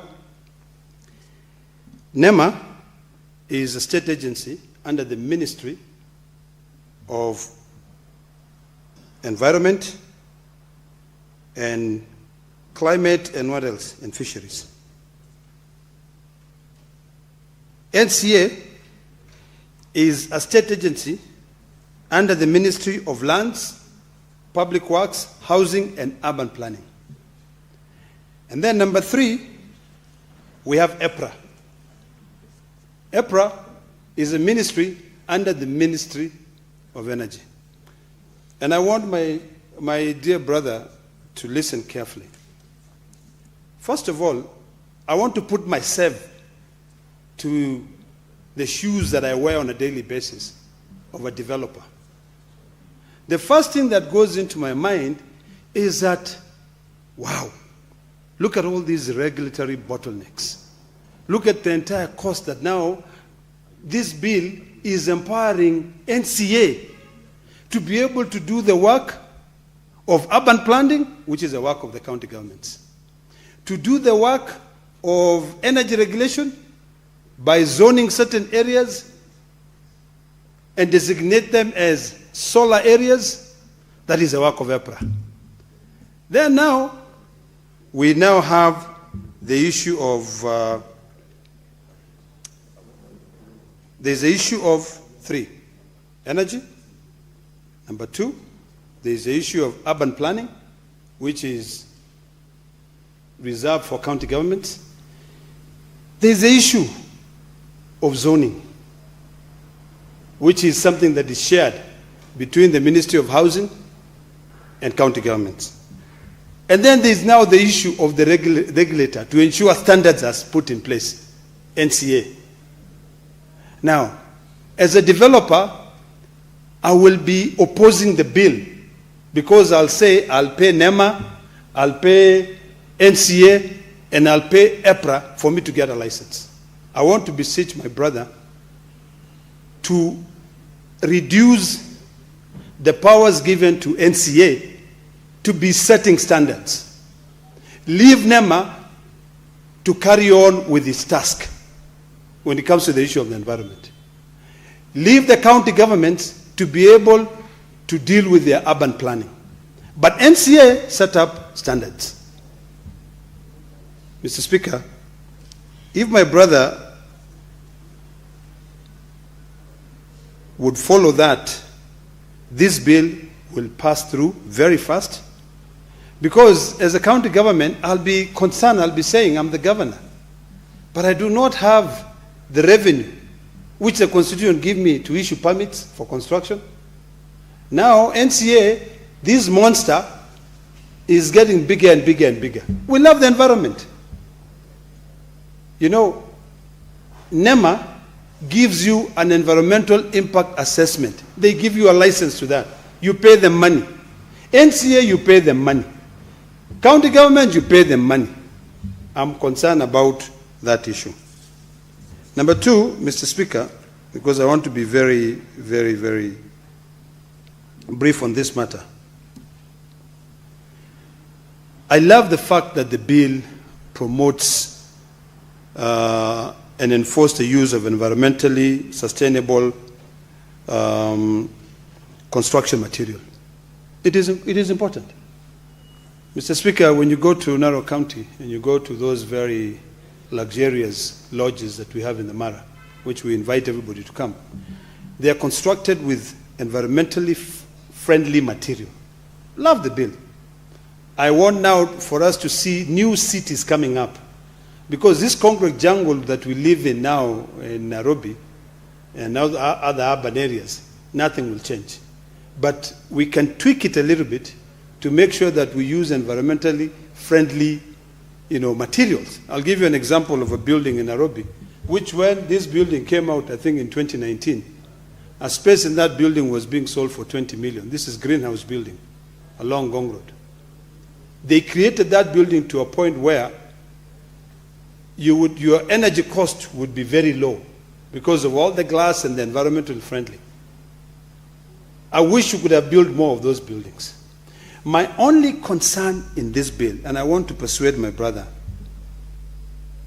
is on the issue of zoning certain areas and giving NEMA that power to say that in this area, because there's a lot of sunshine, all constructions here will have to be solar friendly. They have to install solar.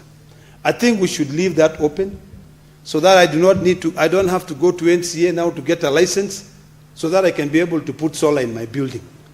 Mr. Speaker, my home, the home I live in, my entire house, I have maybe 70 kVA solar, my electricity bill. In fact, KPLC is the backup. One more minute, Mr. Speaker, and I end. KPLC is my backup.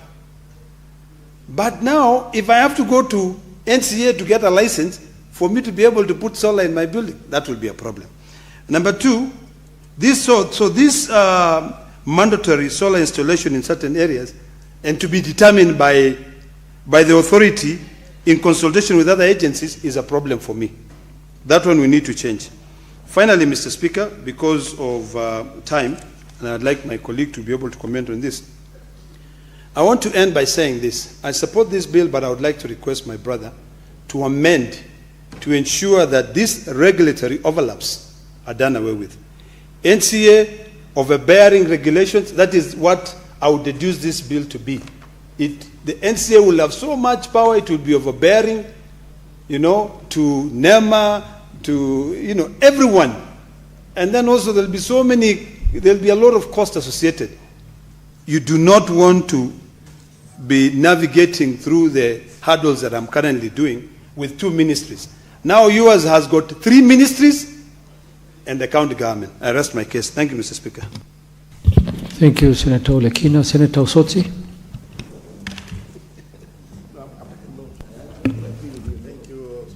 Speaker, for this opportunity to also raise my comments on this bill, the National Construction Authority Amendment Bill. Mr. Speaker, this bill has some sweet and bitter aspects, but I want to join my colleague, Senator Olekina, to say that maybe the owner of this bill needs to look at those aspects which are of concern. And this has been raised not just by the members here, even I've been reading the report by the stakeholders. They have raised concerns on some of the issues. But of importance, Mr. Speaker, is that this bill is giving another function to the NCA of having to ensure that the buildings will now be environmentally friendly in terms of the material and in terms of resilience to climate change. This is a very important aspect, Mr. Speaker, because if all the buildings are going to have solar systems, then that is going to help us to address many issues in terms of energy use, and also to some extent ensuring that our homes are properly lit at night, and that in a way, especially in the rural areas, helps to reduce incidences of insecurity. But Mr. Speaker, I think even as we give NCA more roles, we must ask ourselves, has NCA lived to its mandate or not? Mr. Speaker, I think that's a very important concern, because we have had many complaints around the function of NCA. And now, because of the incompetence at NCA, we have had cases of collapse of buildings, especially in Nairobi, where you saw the other time we had a building that collapsed in South B. We have had cases in Eastlands where buildings have been collapsing just because of some element of incompetence around NCA. We have had complaints around the registration and the licensing delays that people have complained that the request for registration or licensing have taken a long time to be addressed. I think that's an issue that must be looked at. Even the system, the portal, has been experiencing a lot of downtimes because of largely technical incompetency. Issues of rejection of application or registration of licensing without any valid reason, without any explanation, have been voiced, Mr. Speaker. Issues of inconsistent site inspections. They come and give approval for some milestone assessment, and then you find that next time someone else comes and gives a different inspection report. This has been reported so many times. Harassment, especially of small contractors and small fundis, has been reported. Issues of corruption, Mr. Speaker, where some officers from NCA have been asking for facilitation fees so that they can approve your license or even your registration or even your construction. That has been on the rise. And also the cost, high cost of operation. If you ask 0.5% of the contract sum as either as a fine or as a penalty, Mr. Speaker, that is quite expensive. If you look at it in terms of the number of construction that go on and even the volumes of construction that go on in Nairobi, then you realize that this is quite high. They have issues about high training cost, especially for fundis. Small fundis in the village, Mr. Speaker, asking them to pay exorbitant amount of money for training, annual training.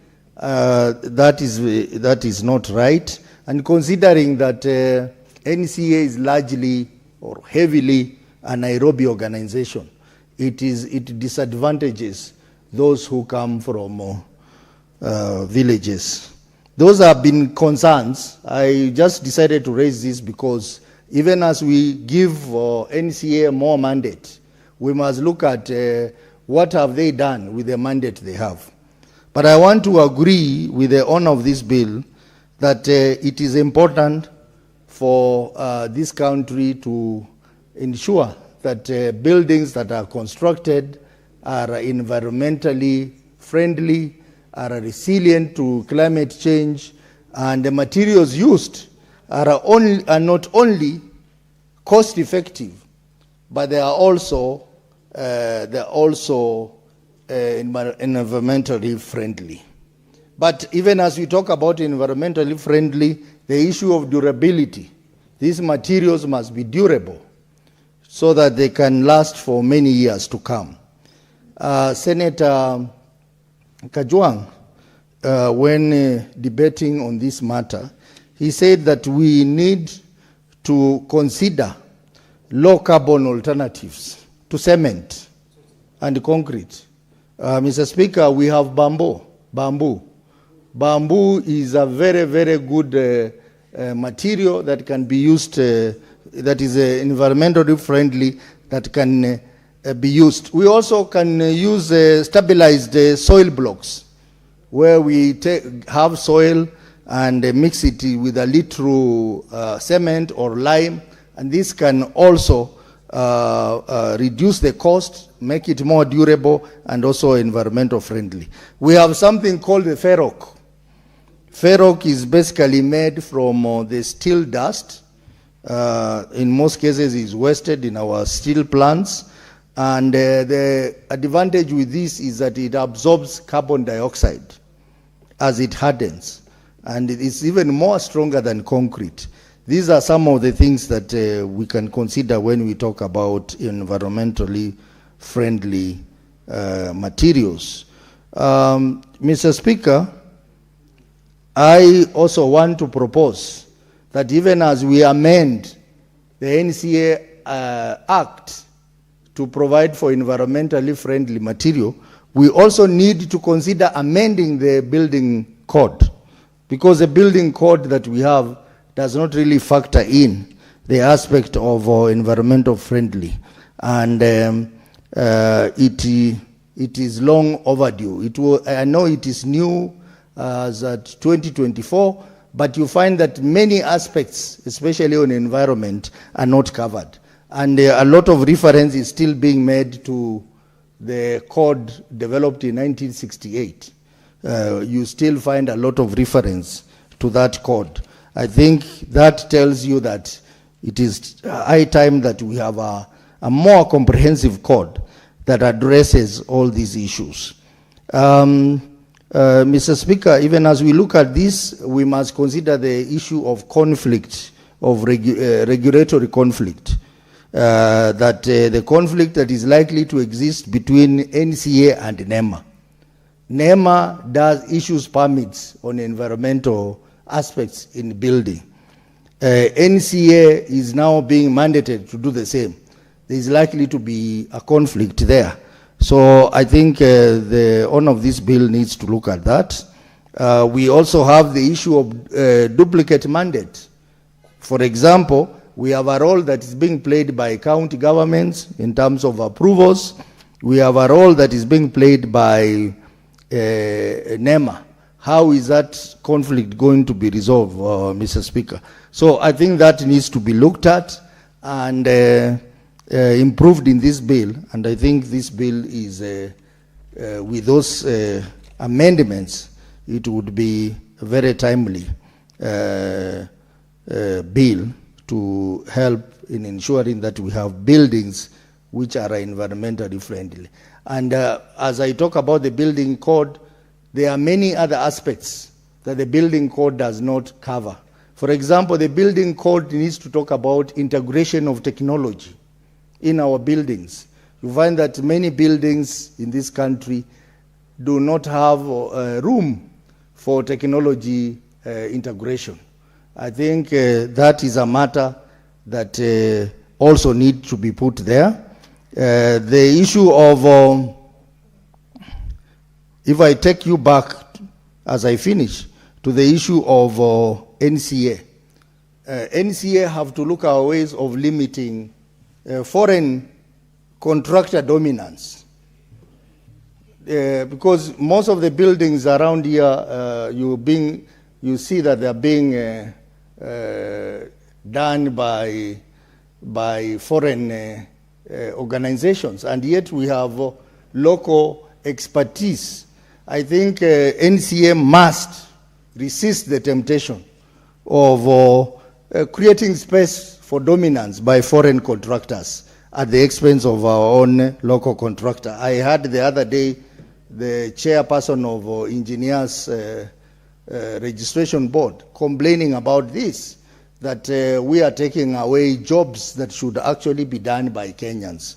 I think the right organization to help us in addressing this problem is the National Construction Authority. Mr. Speaker, allow me to end there and support the bill with the improvements that members and myself we have suggested. Mr. Speaker, I support.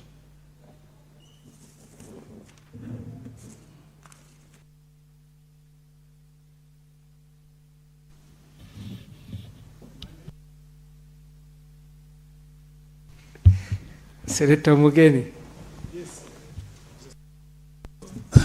This bill is very important. That's why I've sought your indulgence, that you give me an opportunity to make some contribution to the bill. And I want to thank my good friend, Senator Okech, for bringing a bill that is intended to take care of our environment and take care of future generation. But Mr. Speaker, I hope that once this bill passes through the second reading, Senator Okech will do a comprehensive engagement with key stakeholders in the industry. I know that there are many professionals who will, in one way or another, be affected by the way we pass, after the passage of these amendments. I hope you are going to engage the board of Institute of Engineers. I think that's how it's called. I hope you will get time to engage the Institute of Quantity Surveyors, stroke engineers, so that they give you their input. I hope you'll get an opportunity to talk to the Association of Architects. Is that how we call them? Yeah, so that they also give you an input. This is a fairly comprehensive amendment, Mr. Speaker, and you know the people who will enforce, if at all this bill sees the light of the day, will be these professionals. Mr. Speaker, you know that the Constitution states in black and white that housing is a devolved function. So the people who will be tasked with ensuring that there is compliance will be our county government. So it will be also good to engage maybe through the Council of Governors, our governors, just to be sure that they have enough professionals who can help us just in the event that this law is passed. But I wanted to get clarification, maybe as Senator Okech replies. When you say a designated place for solar, have you put maybe some definition in the bill so that when a contractor is building, he will know that what we mean by a designated place for you to put solar panels, somebody knows. Because remember, the contractor will be required to comply with the new amendments. So you may think, Senator Okech, that you do a proper definition of what is a designated place for solar. And I don't know whether you have also done, whether you have updated yourself. There is a big booklet. In fact, I don't know how Kenyans will be able to read it. There is I'm trying to remember the name. I think it's called the 2024 Modern Building Code, that replaces the small booklet we used to use, the 1968 Building Code, the one that was borrowed from England. I think now we have moved to the one they call, is it Eurocon now? It's very big, and I think a few of what you have put here has actually been addressed in that building code. If I get time when we move to the second reading, Mr. Speaker, I'll be able to share with Senator Okech some of the proposals in this bill that are captured in the building code. But I think the initiative is good, Mr. Speaker, and when somebody makes an initiative like this, I hope that the National Construction Authority will also reach out. I hope they have reached out to you, so that they be a key stakeholder that you can engage. You know, Mr. Speaker, yesterday, CS Duale, CS Health, was before the Senate, and they made some comments, I think out of the sympathy he has for the people of Nyamira. And he said, he wanted to be very frank to the people of Nyamira, and they said, healthcare in Nyamira has collapsed. And I thought the response from my good friend, Governor of Nyamira, would have been to reach out, just pick a phone call, get an appointment, come to Nairobi, go to the office of CS Duale, a very dedicated public servant who wants to improve our healthcare. But I saw this morning, I think at 11, the governor of Nyamira called a press conference. Duale has nothing personal against the residents of Nyamira. I think its only concern is that they have done an evaluation, which I believe is professional, and found that healthcare in Nyamira has collapsed. Okay? And I expected the governor to reach out. But instead, Mr. Speaker, I heard him hurling abuses at the CS and saying, CS, you have personal interests. I'm going to expose how corrupt you are, which I thought was very unnecessary. I want to advise my governor, through you, Mr. Speaker, that when some of these issues are raised on the floor of the House, it's because we want service delivery to reach our people, Mr. Speaker. As we speak, CS Duale discovered a lot of fraud in one of the level 4 hospitals called Nyamusi. And that hospital, as we speak, has been deregistered from provision of SHA.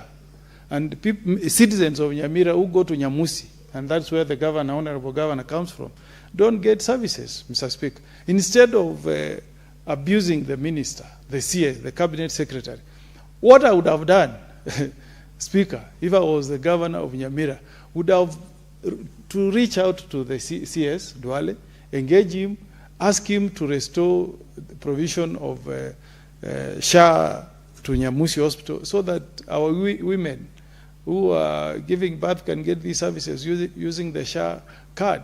But telling the CS that you have never visited Nyamira, you are corrupt, we know the personal interest you have, it doesn't help our people at all. And he says there are a number of payments that have not been made to the county government of Nyamira by SHA. The CEO SHA is a good lady, Dr. Masi Mwangangi. I'm requesting and making an appeal to my governor to also make use of his senator. My office in Nairobi is open. Anytime he wants an intervention, any assistance to, if there is money that has not been sent, let him talk to me. I've sent money to Nyamira now, my budget is over 6.2 billion. When you put together with conditional grants, on source, we are dealing with 8 billion. But I was shocked today that the governor is confessing that Nyamira has no MRI. I don't know whether in Garissa you have an MRI machine.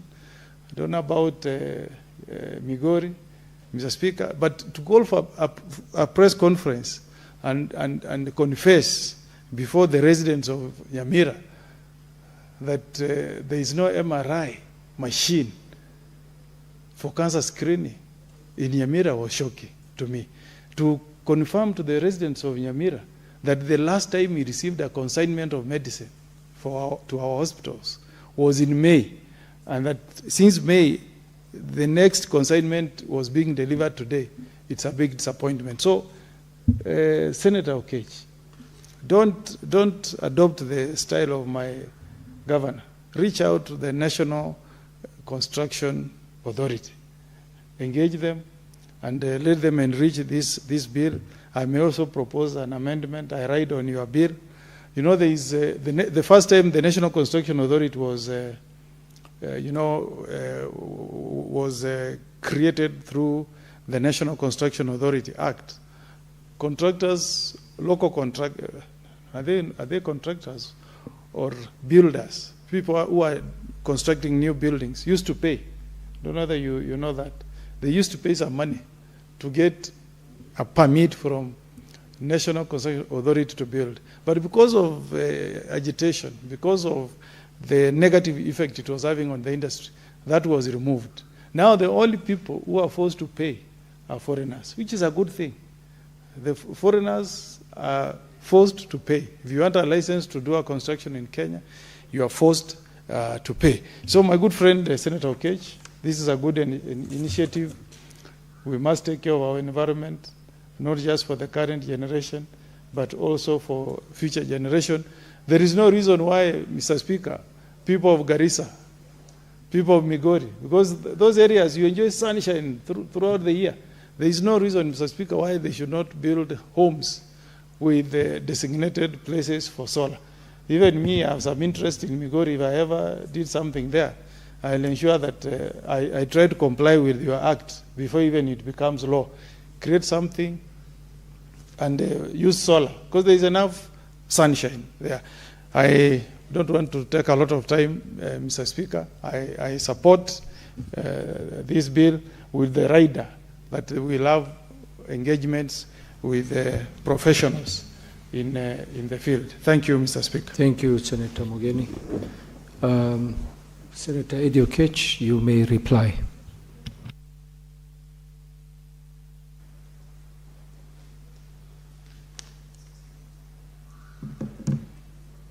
Mr. Speaker, I want to thank you again for this opportunity.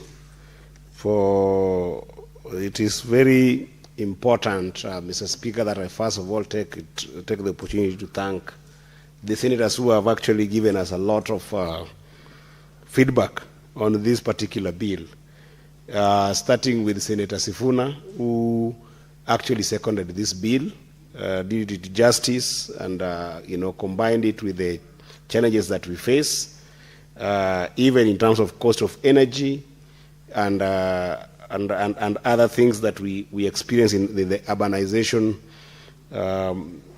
that limits access to sustainable living in the country.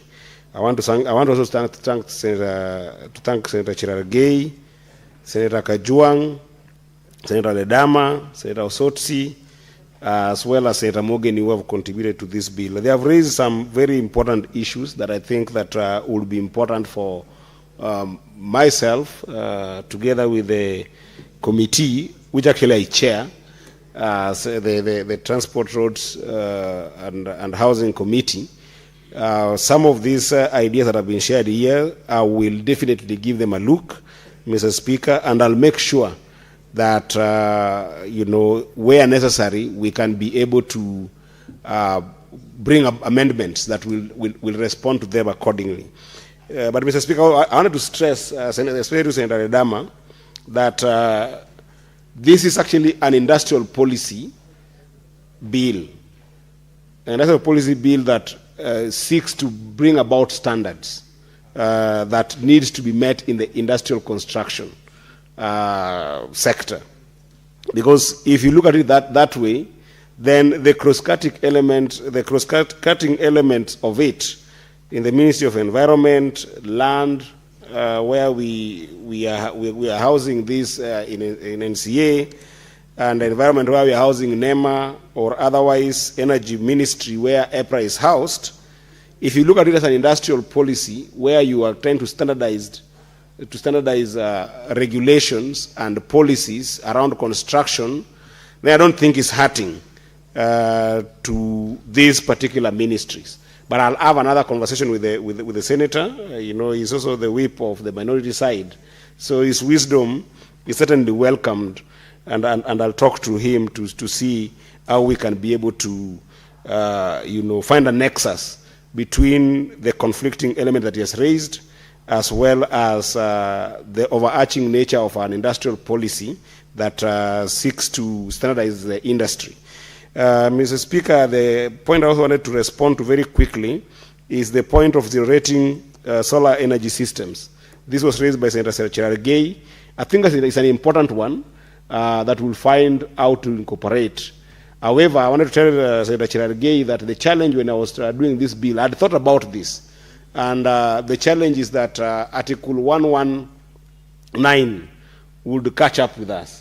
In the sense that when I start putting the tax element and generating taxes, then it becomes a finance bill that might have a challenge in terms of timeline that it can be passed. So, Senator Cherargei, that was the challenge that I was having here. I hope that when this bill passes and goes to National Assembly, I'll follow through personally with the majority leader in the other house and a co-sponsor in National Assembly to ensure that they can be able to perhaps try that amendment of generating the solar energy systems. Then my brother Senator Morgan has raised a very important issue here around the issues of the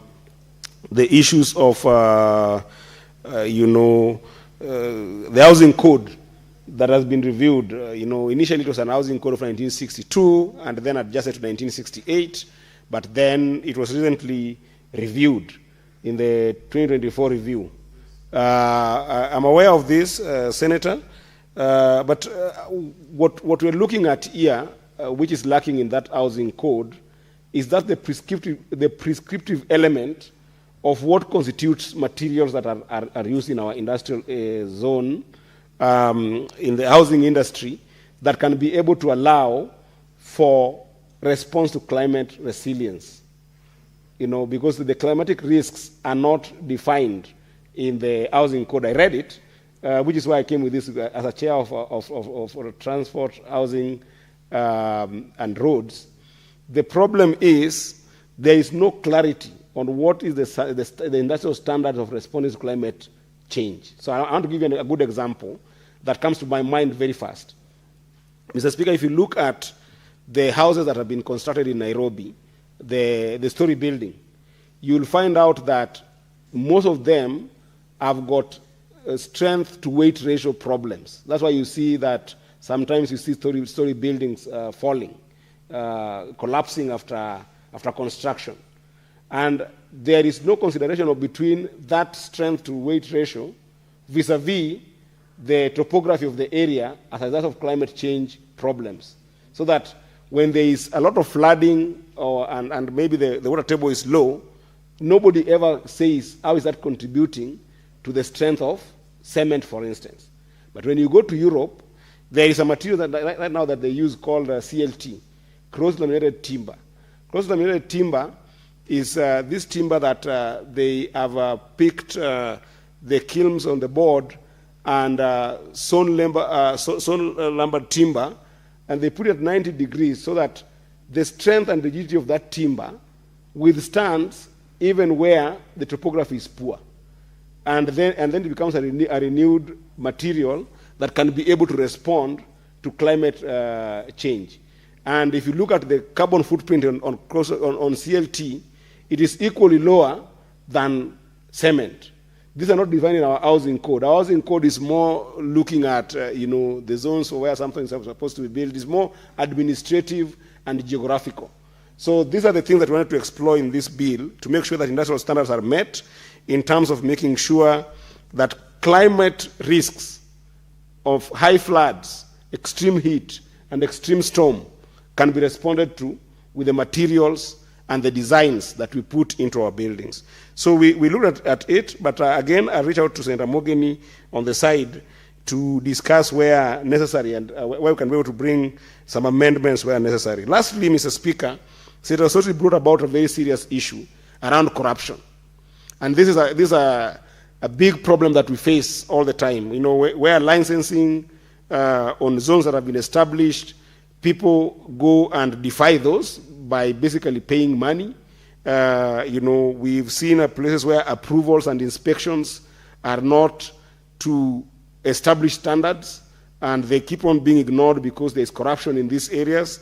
This, I think, is a big part that we must respond to, and I'll try and as well try and bring amendment that can be able to mainstream a standardized policy around corruption.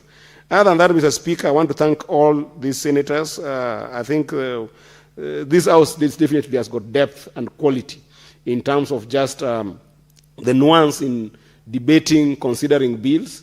And certainly this has been one of those very inspiring sessions where these senators have really contributed to my thinking in terms of strengthening this industrial policy. So therefore, Mr. Speaker, I want to reply.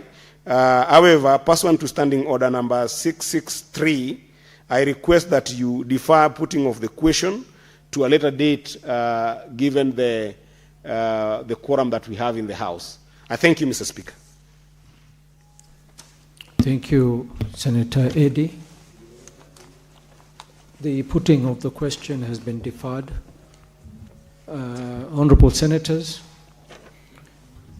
looking at the order paper, orders number 9 to 12 will have to defer because there's a lack of requisite number of senators in the House to go to division. Order number 13 is also deferred. Mover is not in the House. Order number 13. Order number 14 is also deferred. Orders 15 to 19 is also deferred. The movers are not in the House. Order number 20, the mover is not ready to move. It is therefore deferred. Order number 21 to 25 is also deferred. The movers are not in the House.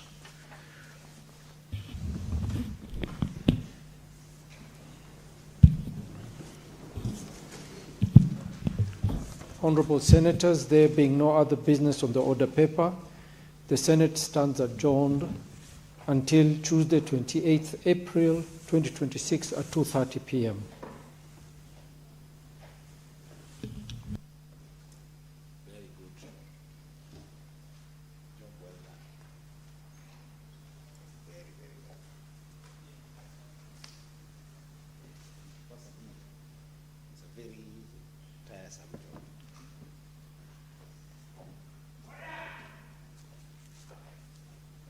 Did you catch? Yes. You use glasses?